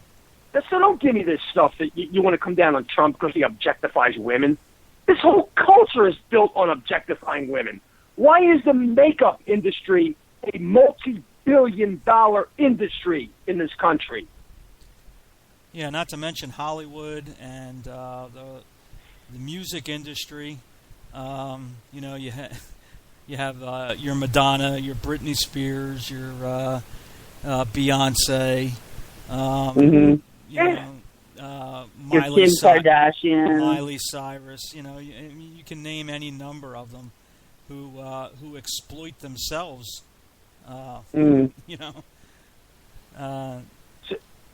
So your point's right dead on, Joe. And the hypocrisy even amongst everybody. Like I think of like Anderson Cooper, who I don't know if you've seen the pictures of him going around in his underwear. With his, you know, punched over with his butt in the air.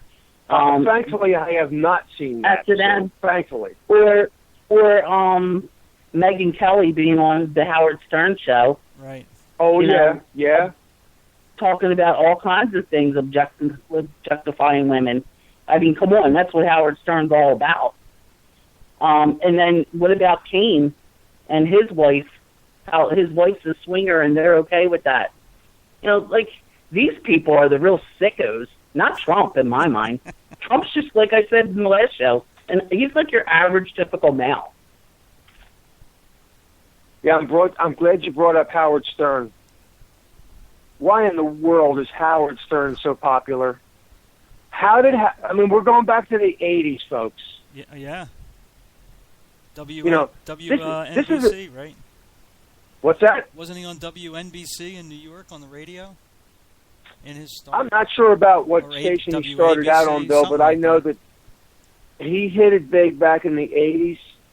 And I'm telling you, the two things that marked his career for me, and I was forced to listen to him because people that I worked with would have him on, and I wanted to go throw up listening to this guy. And this was before I was saved. Yeah. The two things that marked him were I actually heard him once say, I don't know if there's any way to verify this. I know what I heard. He actually once said, I think every woman that has an abortion should be applauded. Wow. Think about that. He said that. The other thing that marks him is his viewing of women as basically meat on a hook. Yeah. And so, how did he become so popular? He became so popular because that's the way people look at women. Right. They don't care about that kind of stuff. So don't give me this righteous indignation of this objectification of women by Donald Trump, when that's all this society has been ever based on. My goodness, please, folks, don't play games. Take a look at every cover on a magazine that you check out at a supermarket. It has a woman in some sort of skimpy outfit who has a nice shape to them. Cut me a break, please. Don't rise up with your righteous indignation now against Donald Trump. Give me a break. I agree, Joe. It is very laughable. Really Donald is. Trump is a lightweight when it comes to the objectification of women. You know, and that's only what Bill and Sue. That's only what's on the surface. I'm telling you, what is underneath the surface, we can't even fathom when you talk about the sex trade. Yeah. My goodness, what a hypocritical It's funny you should bring that up because, from what I understand, there's some like rich millionaire or billionaire. I was reading it not that long ago that apparently has some kind of sex island, and Bill Clinton has been on it. And basically, you can, have any sexual fantasy you want or whatever can be played out on this island. And from what I understand, like I said, I don't know if it's true or not, but supposedly Bill Clinton's been on it, and he's raped 13-year-olds on there. He's been with minors on this island and stuff like that. But like you said, the depravity just goes to a level that most people aren't even aware of.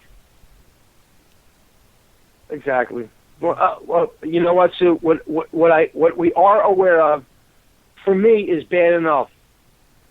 When they want to say that Donald Trump is guilty of the objectification of women, please, then let me see Chris Cuomo in the morning look over at Allison Camerata and say, Allison, why do you really need to wear that skin-tight purple dress with all that makeup?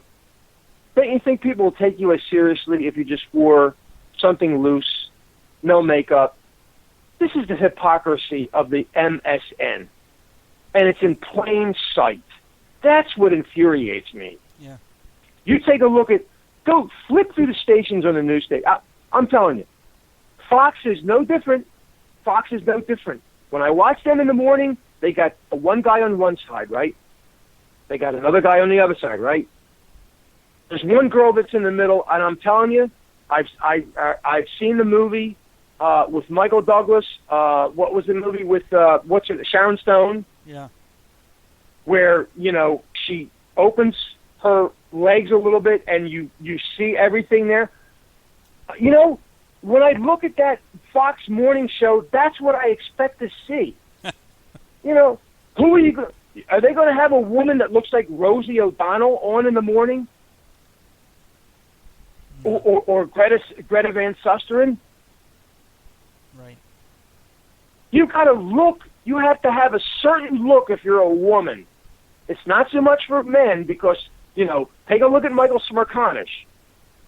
Yeah. But for women, you better look a certain way, or you ain't getting on. And take a look at your local news outlet stations. Take a look at Cicely Tynan. Take a look at the Weather Girls on Fox. What's her name? Parveen. Sheena Parveen. Yeah. Give me a break. Objectification of women. You guys are the biggest in-your-face objectification of women people on the earth. Because you won't have an average-looking girl doing your weather or doing your updates or doing your anchoring. You gotta be beautiful because it gets ratings. They're not going to tune in to see an average-looking woman, but they're going to tune in to see a good-looking woman. So don't give me the righteous indignation now when Donald Trump is running for president. Please, it's going to be lost on me. It's just ridiculous. Oh my gosh. It is ridiculous. Well, guys, we're way into the second hour. I don't know if you still wanted to take some calls, Joe? Absolutely, yeah. Okay. All right, well, at this point, we're going to open up the board to anyone who would like to call in and would like to comment or ask us a question. And the number to do that is area code 215-716-1626. Again, that number, 215-716-1626. So if you'd like to call in, we'll get you on, and we'll take your comment or question. And Bill, while they're doing that, let me get to one last thing here. Yeah. One of the other mantras that is repeated over and over again in the MSN is that Donald Trump is not suited or does not have the proper temperament to be the president of the United States. Therefore, he's not qualified to be the president of the United States.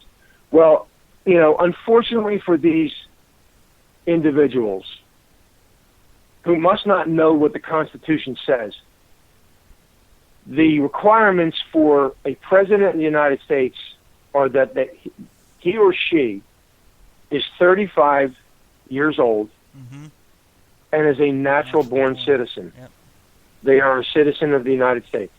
There's two requirements. There is no constitutional requirement that you have a proper temperament to be the president of the United States. So the fact that Hillary Clinton appears to stay in control during these debates and in other public appearances means nothing to me. It means nothing to me. No. Are you 35 years old? Are you natural born? Are you a citizen of the United States? Those are the requirements. Right. Now, they're trying to paint this as he's not suited to be the president of the United States. Well, sorry, that's not what the Constitution says. Yeah, and Susan has some information over there about Hillary's temperament. You want to talk a little bit about that, hon? Yeah, absolutely. Actually, Joe, you took the thoughts right out of my head by going right on to the temperament of Trump.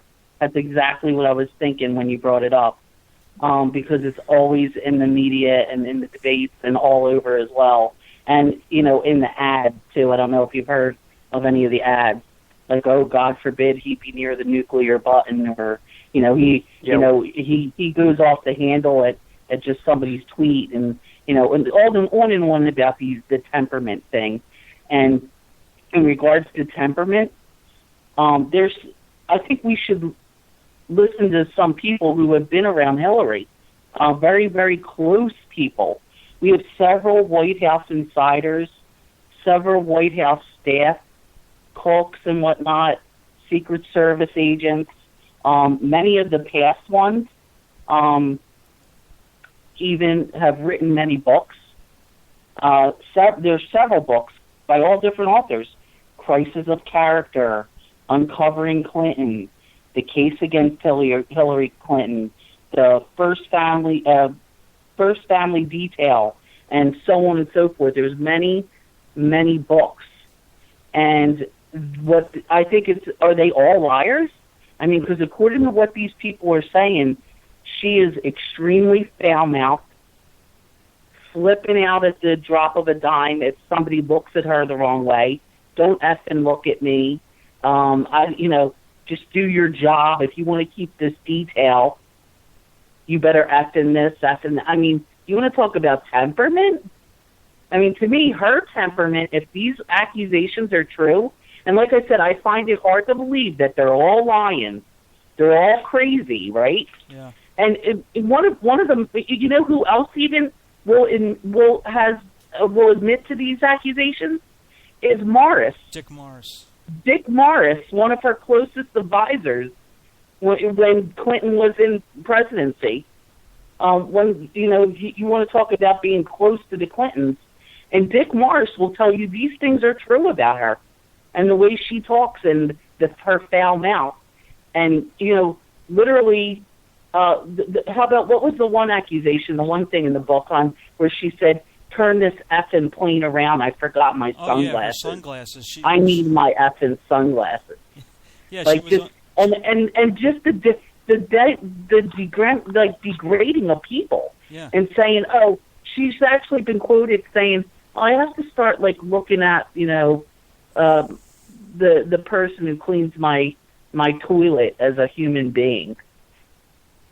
You're talking about a woman who hasn't even had to drive her own car in almost, 30, 40 years or however long Forever, it's been. Yeah. Yeah. And it's just, I find it hard to believe that all these people are lying. I think they're telling the truth. And I think if you really want to know about the temperament of Hillary Clinton, you should pick up some of these books and read them. Yeah. I mean, it seems to me that see what it comes down for me, Bill and Sue, is that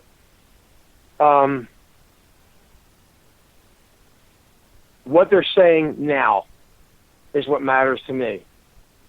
People can make accusations against Trump.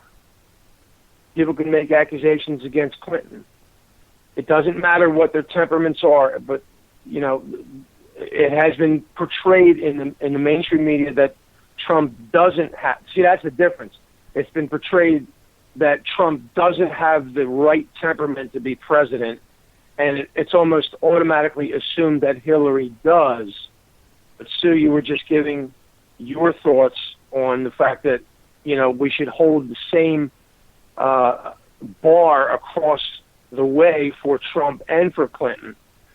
So, to me, those things cancel each other out. What are they actually saying? But the difference to me is this, Joe. They're going based what they have against Trump and what they're saying about his temperament is, to me, it's normal stuff. Like, if somebody attacks him, he gets defensive. He attacks back. That's normal. Yeah. That's normal behavior. Or, you know, that's the kind of thing they're talking about, his temperament. But yet, when you talk about what the accusations against, and because he's an honest guy and he's open, you know what I mean? He says what he thinks. He's not a programmed person like her who says everything that's politically correct. And she's not caught in the public saying certain things. But to me, that's different. A normal response to be defensive, especially if you're being attacked, than somebody who says to somebody, don't effing look at me in my eyes. Or if you want this detail, you better pick this item up. Or, you know, we're acting like a pair of sunglasses is important enough to turn around Air Force One. You know what I mean? Like, to me, there's a big difference there. Yeah, I know exactly what you mean. And the whole attack against Trump's temperament, I would say most of it, if not all of it, is derived from the debates and how they keep saying that, you know, how many times I've heard that Donald Trump was good in the first hour, the first half hour, the first 45 minutes, and then Hillary started pushing his buttons, and he started going off on tangents, and he started doing this and that, and that's where they derive the temperament thing from, mainly from the debates. That's what I've seen. I haven't heard anybody come forward and talk about Donald Trump's, as you're talking about Clinton's, Sue, in normal life situations. I haven't heard anybody come forward and talk about Trump's character outside of these sexual allegations. Talk about Trump's character, his temperament in any given situation. But I think everything has been derived, at least is from what I've seen, is derived from these debates. Actually, his character... And frankly, the way that he's reacted to Hillary Clinton's words, I think what I've seen is that he stayed in control. He looked like a genuine person. See, that's the whole thing. It's what this whole election comes down to. A career politician who's been there all her life.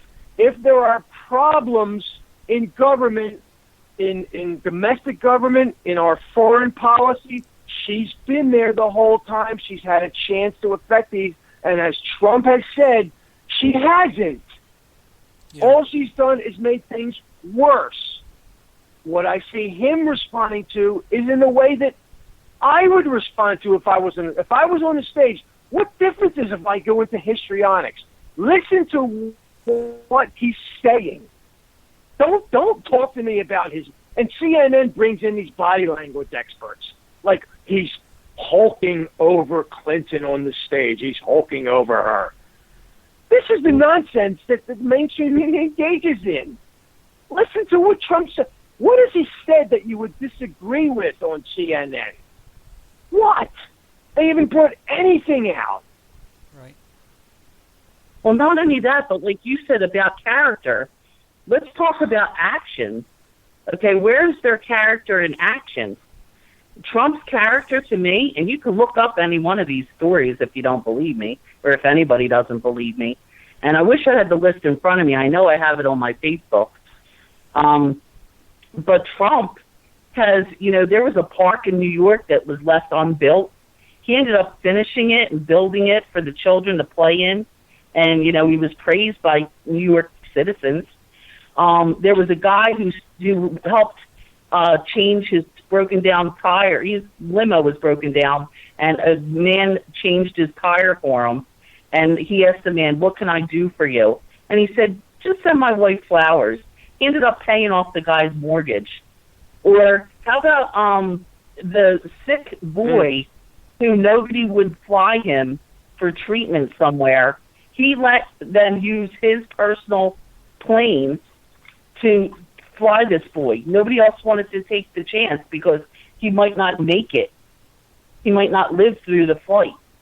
But Trump let them use his plane.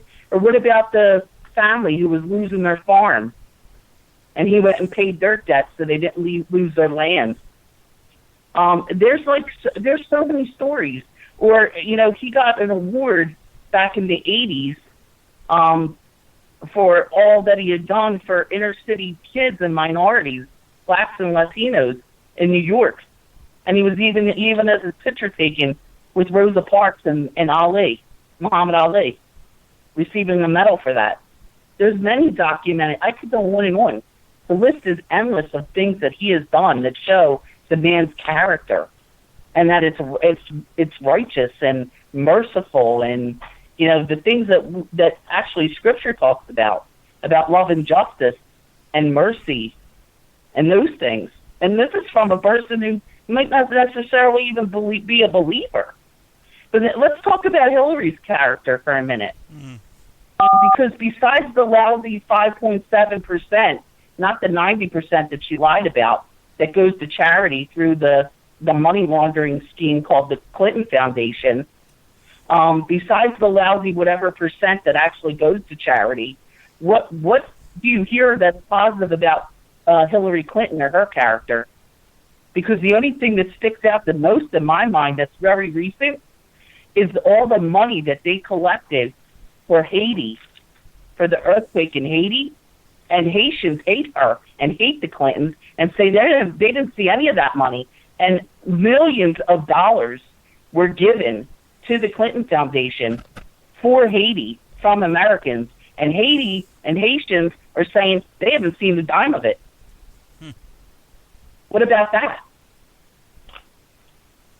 Yeah, well, the one thing that really jumps out at me as you're referring to Donald Trump's character and these generous gestures that he's engaged in, were they Donald Trump bringing them out, or were they other people describing what Donald Trump did? See, I don't know, so I'm asking you. That's another thing. That's a great point.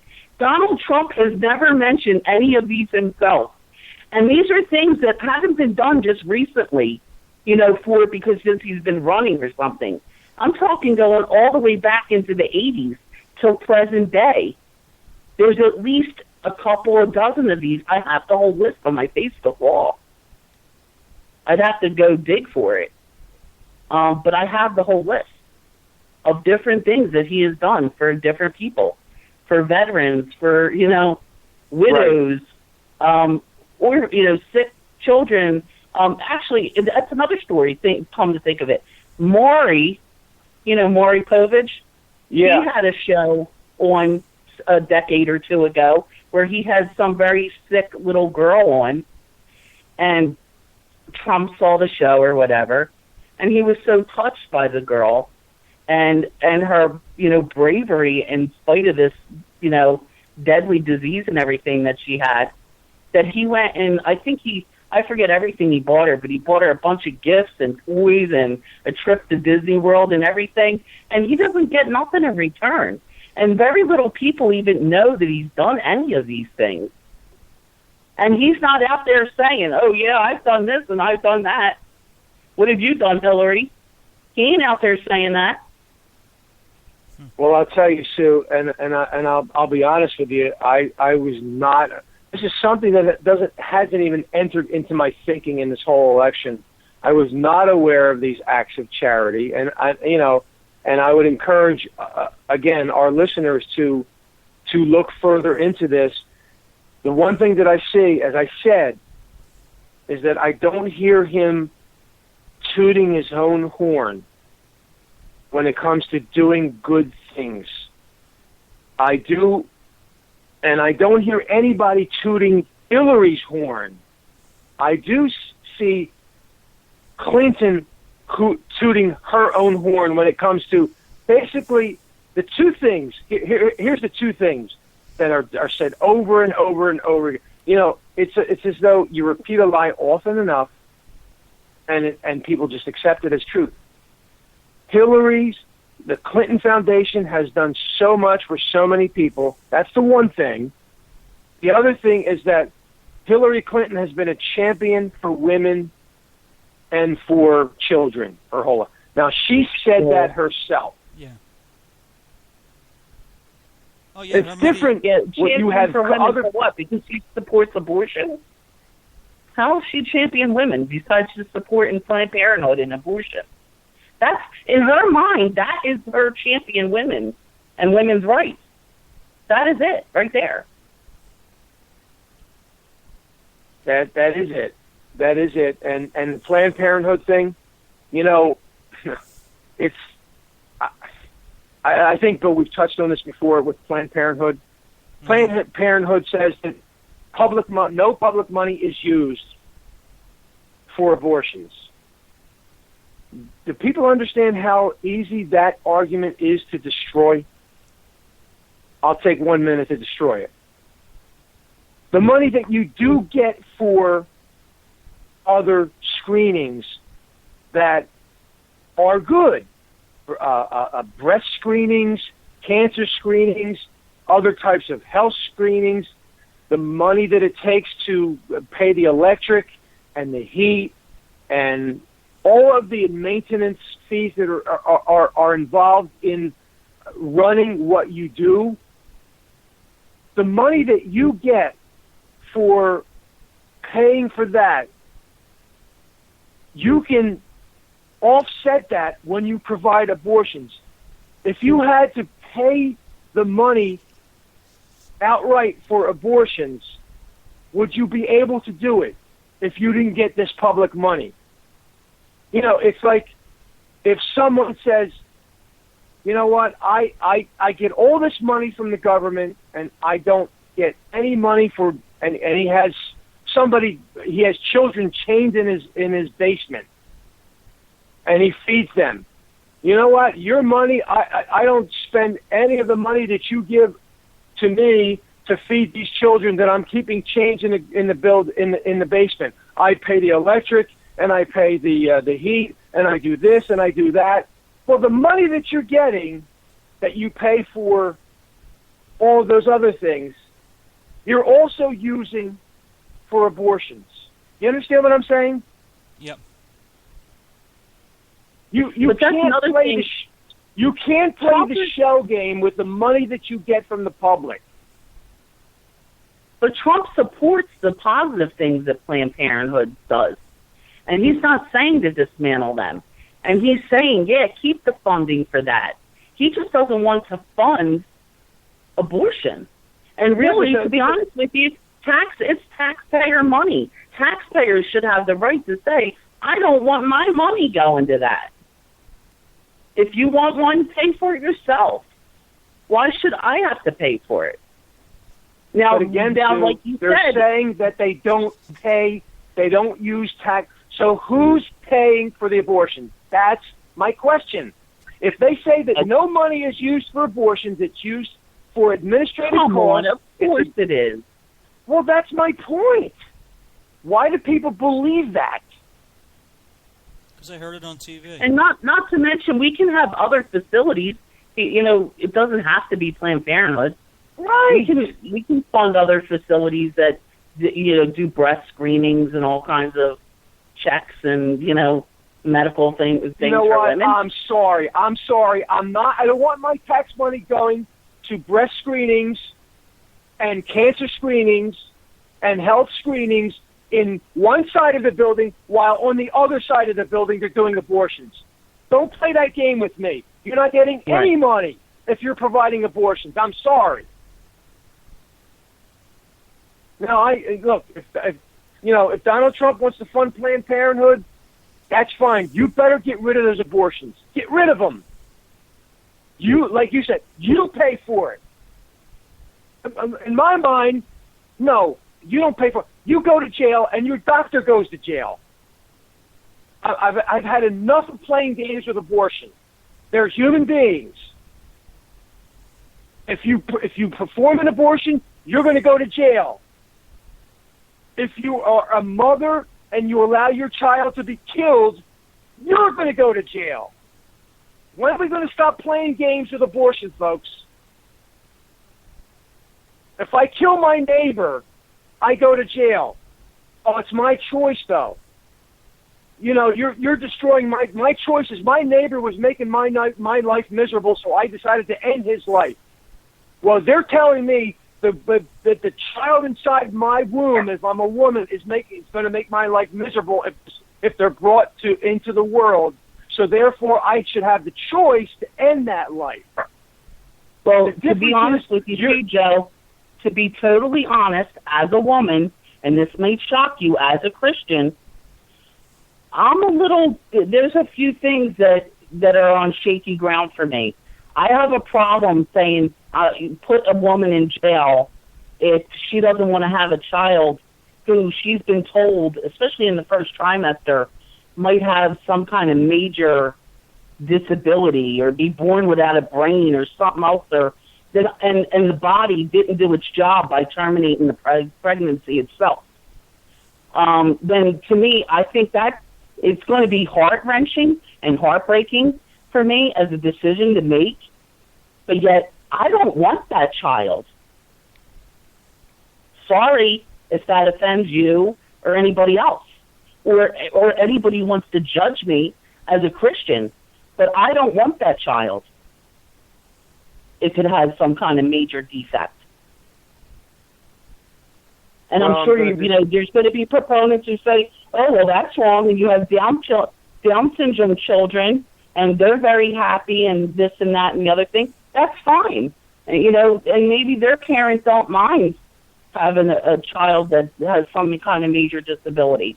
But I wouldn't necessarily want it. Also, if I was brutally raped and I got pregnant from that rape, even though some Christians or some proponents of pro-life would say, well, don't punish the baby, punish the rapist. Just have the baby and give it away. No, I don't want to carry. I'm just saying, I don't know what I would do if I was in that situation.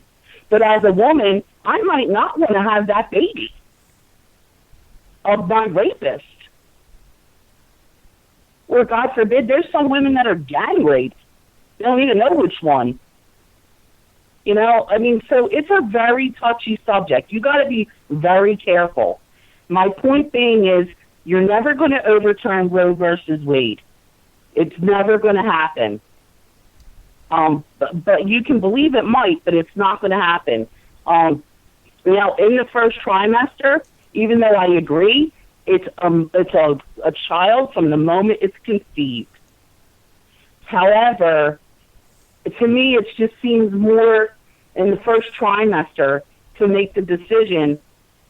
And like I said, to me, it would be better off to make it in those decisions if it is from, incest or rape or the child has some kind of defect. But I'm definitely against late-term or partial birth abortion. But when it comes to early in the pregnancy, for certain circumstances, even as a woman and as a Christian, I happen to support women on certain instances.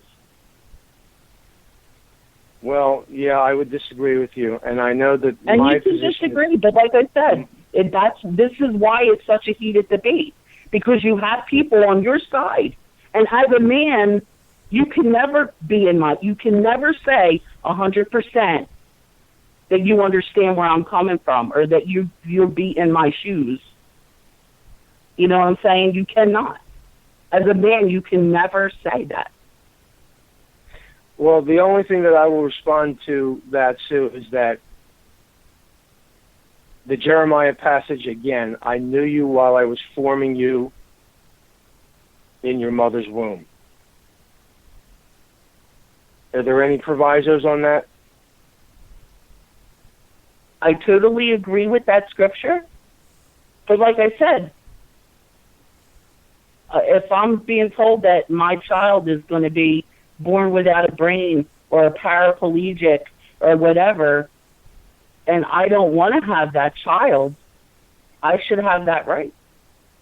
But that leaves it up to the mothers to say, what if the child is born without an arm? What if the child doesn't have a leg? What if the child doesn't have eyes? You open up a Pandora's box. That's my point. Like I said, that's why in certain instances, it's totally left up to the mother's discretion then. That's why. In certain instances, it's not for the public to decide.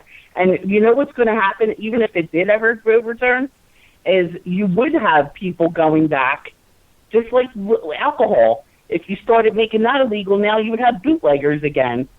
And the same thing and that's why Democrats are successful. It's the way you're talking about this subject. That's why Democrats are successful in scaring the population, and especially the women population, with that they want to take you back to back alley abortions, and they want to put you in jail if you make that decision, if you're raped or incested or have some kind of major defect. Well, I tell you, Sue, I can't worry about that. I go back to what the scriptures say, that government was instituted by God to punish evil. And abortion is evil. And you can't put provisos on the condition of the child and the circumstances of the conception of that child. I know no one's going to be more extreme than me. I understand that. And if the Democrats are using that, I can't worry about that. If someone wants to convince me from Scripture that I'm wrong, then I'm willing to listen.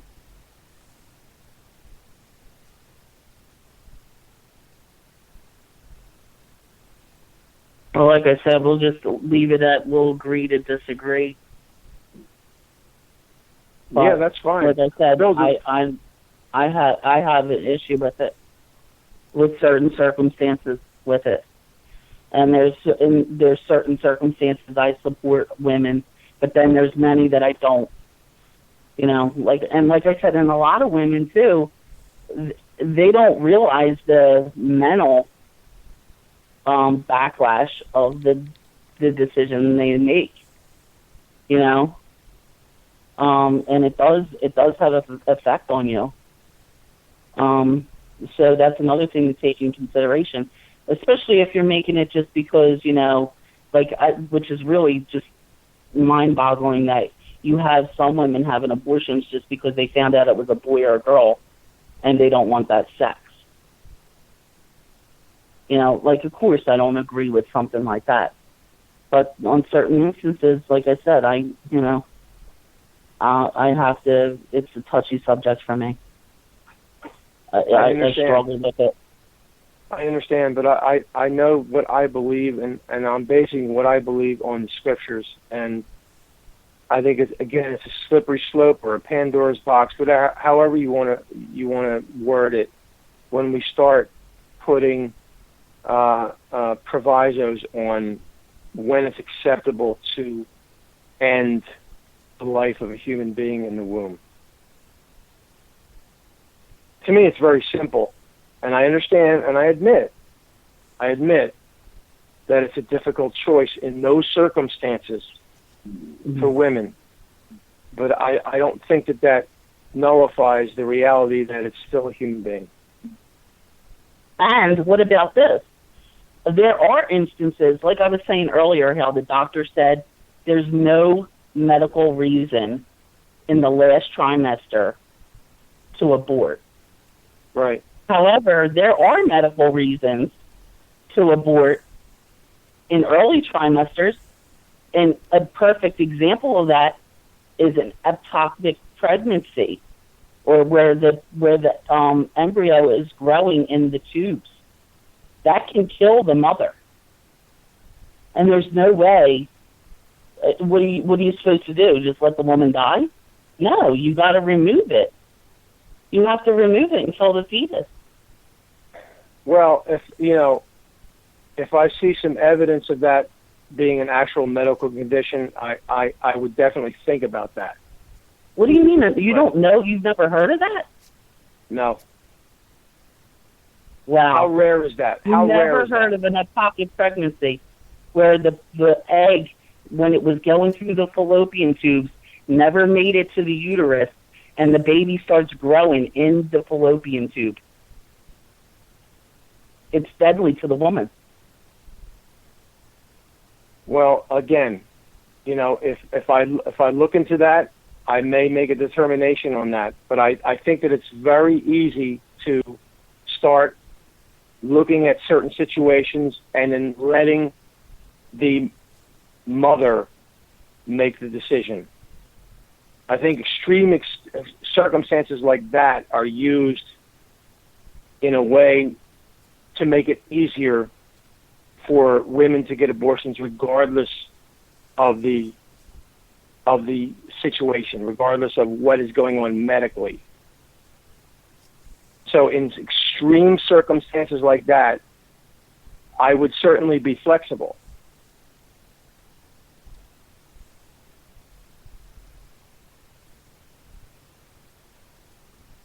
But I think they probably shocked you with all that as a Christian.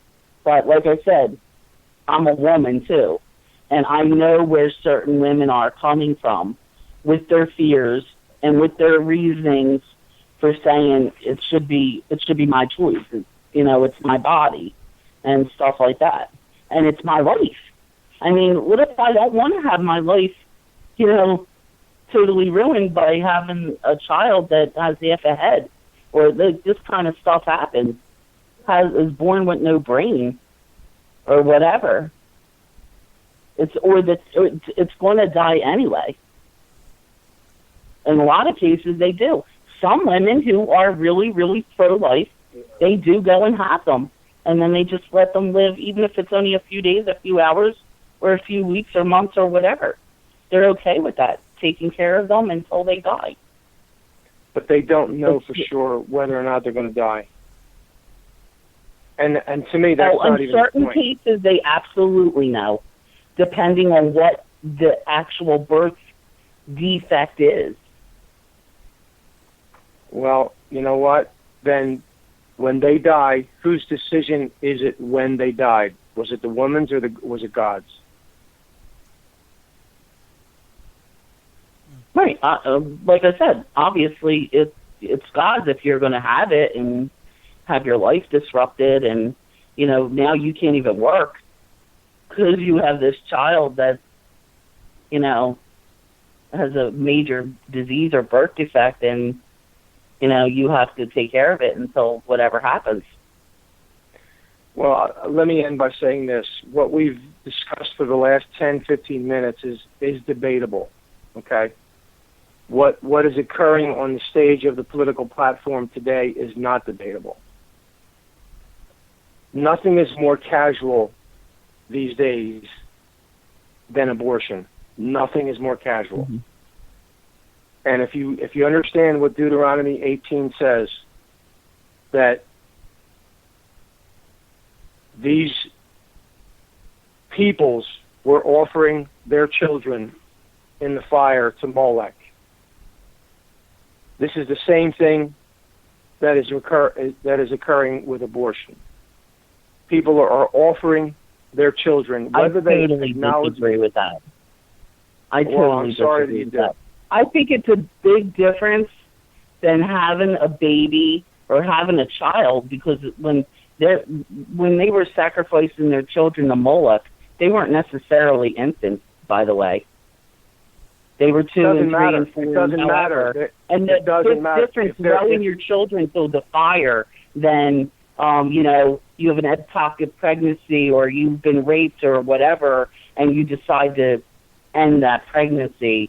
A heartbreaking decision, whatever it is that you make, that's way different than throwing your child on a fire pit, in my opinion. I'm talking about casual abortion. Yes, it's different than throwing your child on a fire pit, but is it not offering your child to Satan, whether they acknowledge it or not?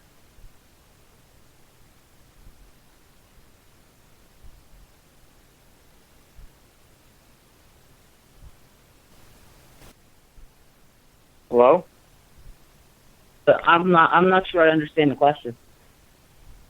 My question is, no, it's not the same as offering your child on a fire. It's different, but it is not the same. Is it not the same principle when you decide to end the life of the human being in your womb? Your decision, is it not offering your child to Satan? Absolutely not. Whether you acknowledge it or not. Okay, then we're really going to disagree on that, Sue. Yeah, no. No, I don't agree with that. Okay. Totally disagree. Yep. Bill, you there? Yeah, I'm here. I think we're past We're way over 2 hours. Yeah, we're at 2. No, we're not way over. It's only 10:03. I thought it was 2 hours. We started at 7:30, didn't we? Yeah, we're 2.5. Oh, that's right. Yeah, we are 2.5 hours, right. You didn't get any calls? No. Nothing came in. Wow. Well, look, all we can do is give out the numbers. I guess we should have given out the numbers a little more frequently. That's something that we always struggle with. Yeah. If we have another show, maybe we can get some other people involved. Who knows? But for the 2.5 hours, I think we touched on a lot of different things. And like I said, we don't always have to agree. I'm not on the show to agree with everything you two say, and vice versa. You know what I mean? And there's many listeners, I'm sure, that don't agree. So that's fine. And not just on this topic, on any one of the things that we touched on, Right, yeah. That's the one difference that we understand that is happening within the shows that we produce, is that is different than what you see on television or you hear on the radio. Is on any given station or radio station, everybody's got to agree. You're never. The only difference the only disagreement that you're going to see taking place on CNN is when they have a conservative on there, and they challenge the conservative, and they also have a liberal pundit. The common theme is that all of the hosts are in agreement. Now, I don't know if that's the case with Fox, but I know that that's the case with CNN. I mean, they all agree on all. There's never any contention whatsoever. That's what tells me that it's inorganic. It's not real. It's contrived, and it's orchestrated. Yeah, it's designed. And another big difference too is that and this tends to be, I think anyway, that the Republicans and the right wing, they seem to be they are more tolerant. Although the left and the Democrats like to champion themselves as being the tolerant, the politically correct, the ones who accept all these different things. Yet, as soon as you disagree with them, they are vicious. They are scary, violent. And you see this actually played out in the rallies and in the protests from the left against Trump. You don't see Trump supporters doing that. And so, like I said, at the same time, I can disagree and still love you and not think any differently or badly about you. And even, to be honest, even in the political and public realm, I mean, there's people who don't agree with me, or like, for instance, the gay and lesbian subject. I happen to agree with God that it's sin. But yet at the same time, I've never mistreated anybody. That's their, you know what I mean? Their sexual preference, what they do in their private life is none of my business. I'm not their judge. I'm not their God. I have no problem still loving that person and treating that person with respect. I don't agree with their lifestyle. I don't say that I agree with God that it's sin, but it's not my right. It's not. God commands me to love them. And to tell them the truth. Right. Yeah, I think that's really what marks this culture today. Is the inability to discuss issues in depth without, tearing each other's jugulars out. As you just heard, me and Sue completely disagree on certain aspects, let me say, of the abortion issue. But we discussed it, and we're going to continue to disagree on this until one of our minds is changed. Maybe that will never happen, but if it doesn't happen, it really doesn't matter. I'm going to continue to hold to my position. Sue will continue to hold to her position. I'm not going to treat her any differently. She's not going to treat me any differently. But it's just a whole different atmosphere out there when you look at what's going on in this world.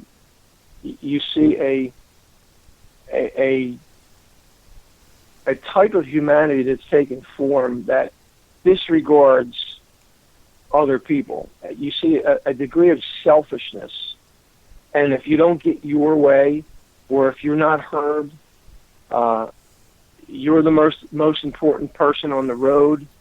You're the most important person in the workplace. To me, it goes right to the 2 Timothy passage, where Paul is describing to Timothy what will be happening in the last days, that people will be lovers of themselves and haters of God. Now, if we don't see that happening in increasing measure and frequency and intensity today, then you're really not watching. You're really not out in the world. And I know that Christians like to isolate themselves in churches on Sunday, and then in Christian schools throughout the week, and in Christian groups at night throughout the week, and they don't really get out into the world and see what's really happening. But that's what's really happening. You have a godless culture that has taken shape right before your eyes, and it's manifesting itself in so many different ways. Some of them are subtle, and some of them are overt and in your face. So this is the challenge to Christians out there, is that if you're not engaged in your culture, look at the Apostle Paul's life. He hit the road, folks. He got out there and he hit the road. You got to ask yourself, are you hitting the road? How are you hitting the road? You don't actually have to get out there and hit it. It can be on Facebook. It can be through social media in some ways. It can be in your own neighborhood. You don't have to cross the Atlantic or the Pacific. You be a missionary in your own sphere of influence. The bottom line is, you know what the gospel is. You know what sin is. You know what the penalty for sin is. You know who paid the penalty for sin and how. And as a result of that penalty being paid, what happens to the person that accepts that payment, and what happens to the person that rejects that payment. And I'm talking eternally. So, we can play a lot of games, and, this election is going to come and go, but our mandate as believers is never going to change. We're here to bring light to the darkness. We're here to bring truth to deceptions. We're here to proclaim Christ as Lord and Savior and to expose the works and schemes of the devil. Because he's got a lot of them, folks. He's got a lot of them. And there's only one way and one truth and one life, and that is Jesus Christ. And, we can have all of these discussions, but that for the believer, that's what it comes down to. So I guess my question is to end this broadcast, Bill. What are you doing with what you know to be true? If you're a believer, and the Bible is the Word of God from 2 Timothy 3:16, what are you doing with it? You know that Christ paid the penalty for sin, and the people that in your family are on their way to hell. What are you doing about it? It's just too easy. I think it's too easy anymore with the way churches go today to take a seat and let other people do the work. It's hard work, folks, and you come under spiritual attack all the time. Bill, you will attest to this. All the time, come under spiritual. And I'm talking about physical attack in some instances. But the bottom line is that we have the Holy Spirit in us. We have the power of God working in us. The same power that raised Christ from the dead.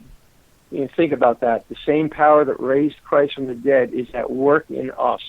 We have no excuses for staying silent. If you have an opportunity within this election to share the gospel with someone, then share it. Don't worry about who gets elected. Now, I want to see somebody elected, but if they don't get elected, I'm not going to bury my head in the sand. We're going to press forward, like Paul said in Philippians, forgetting what is behind, press forward towards the goal for which we've been called heavenward in Christ Jesus. So there's always work to do for believers,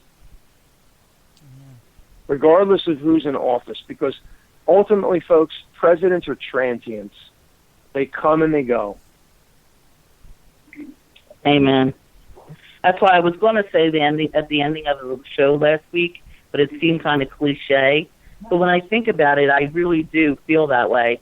Like, no matter who is president, Jesus Christ is Lord. Jesus Christ is King. God's in control. And so as caught up as we get in these election cycles and candidates and the things that are going on in the world, we don't need to be anxious. We don't need to be fearful.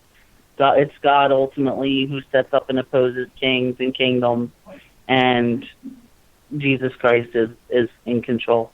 He's sitting on the throne. And he's coming again, and he's going to have a physical kingdom on this earth. That's what I look forward to. I don't look forward to Republicans taking over Congress or getting into the White House. I don't look forward to any. I look forward to having Jesus Christ on this earth for 1,000 years of perfect government. Amen. Amen to that. Well, guys, I guess. Well, we didn't even get nowhere near all the stuff we wanted to cover with No. We said we wanted to get to the conspiracy theories, and we never even got there. Well, let's try again next Friday. What is the date next Friday? It is the 28th, correct? That's right, yeah. Yeah, I think we should do it again next Friday, and if you want to have a Halloween show, maybe have it on Halloween then. Or on another day, maybe the 30th or something. Yeah, we can definitely do that. I think, Bill, as it looks right now, I'm good, and I'm encouraged by producing the program next Friday, because there is some material that, even if it's an hour, I mean, what are the chances of that being an hour? No But chance. there's some material that I didn't get to. And, as I said, I don't know if I said it on the air, but I carry around these little folded pieces of paper. It looks like I have a wallet with a lot of money in it. It's not money. They're all folded pieces of paper to write notes on. So when I hear something pertaining to anything really, but knowing that we were going to get to the show tonight, I wrote all these notes down. So between tonight and next Friday, inevitably there is going to be something said or something done that I'm going to be able to bring to the table next Friday. So what do you think, Bill? Yeah, I don't think there's any question about that. I think that with 7 days before the next one, there's going to be a whole slew of things that we'll be able to talk about. So, right.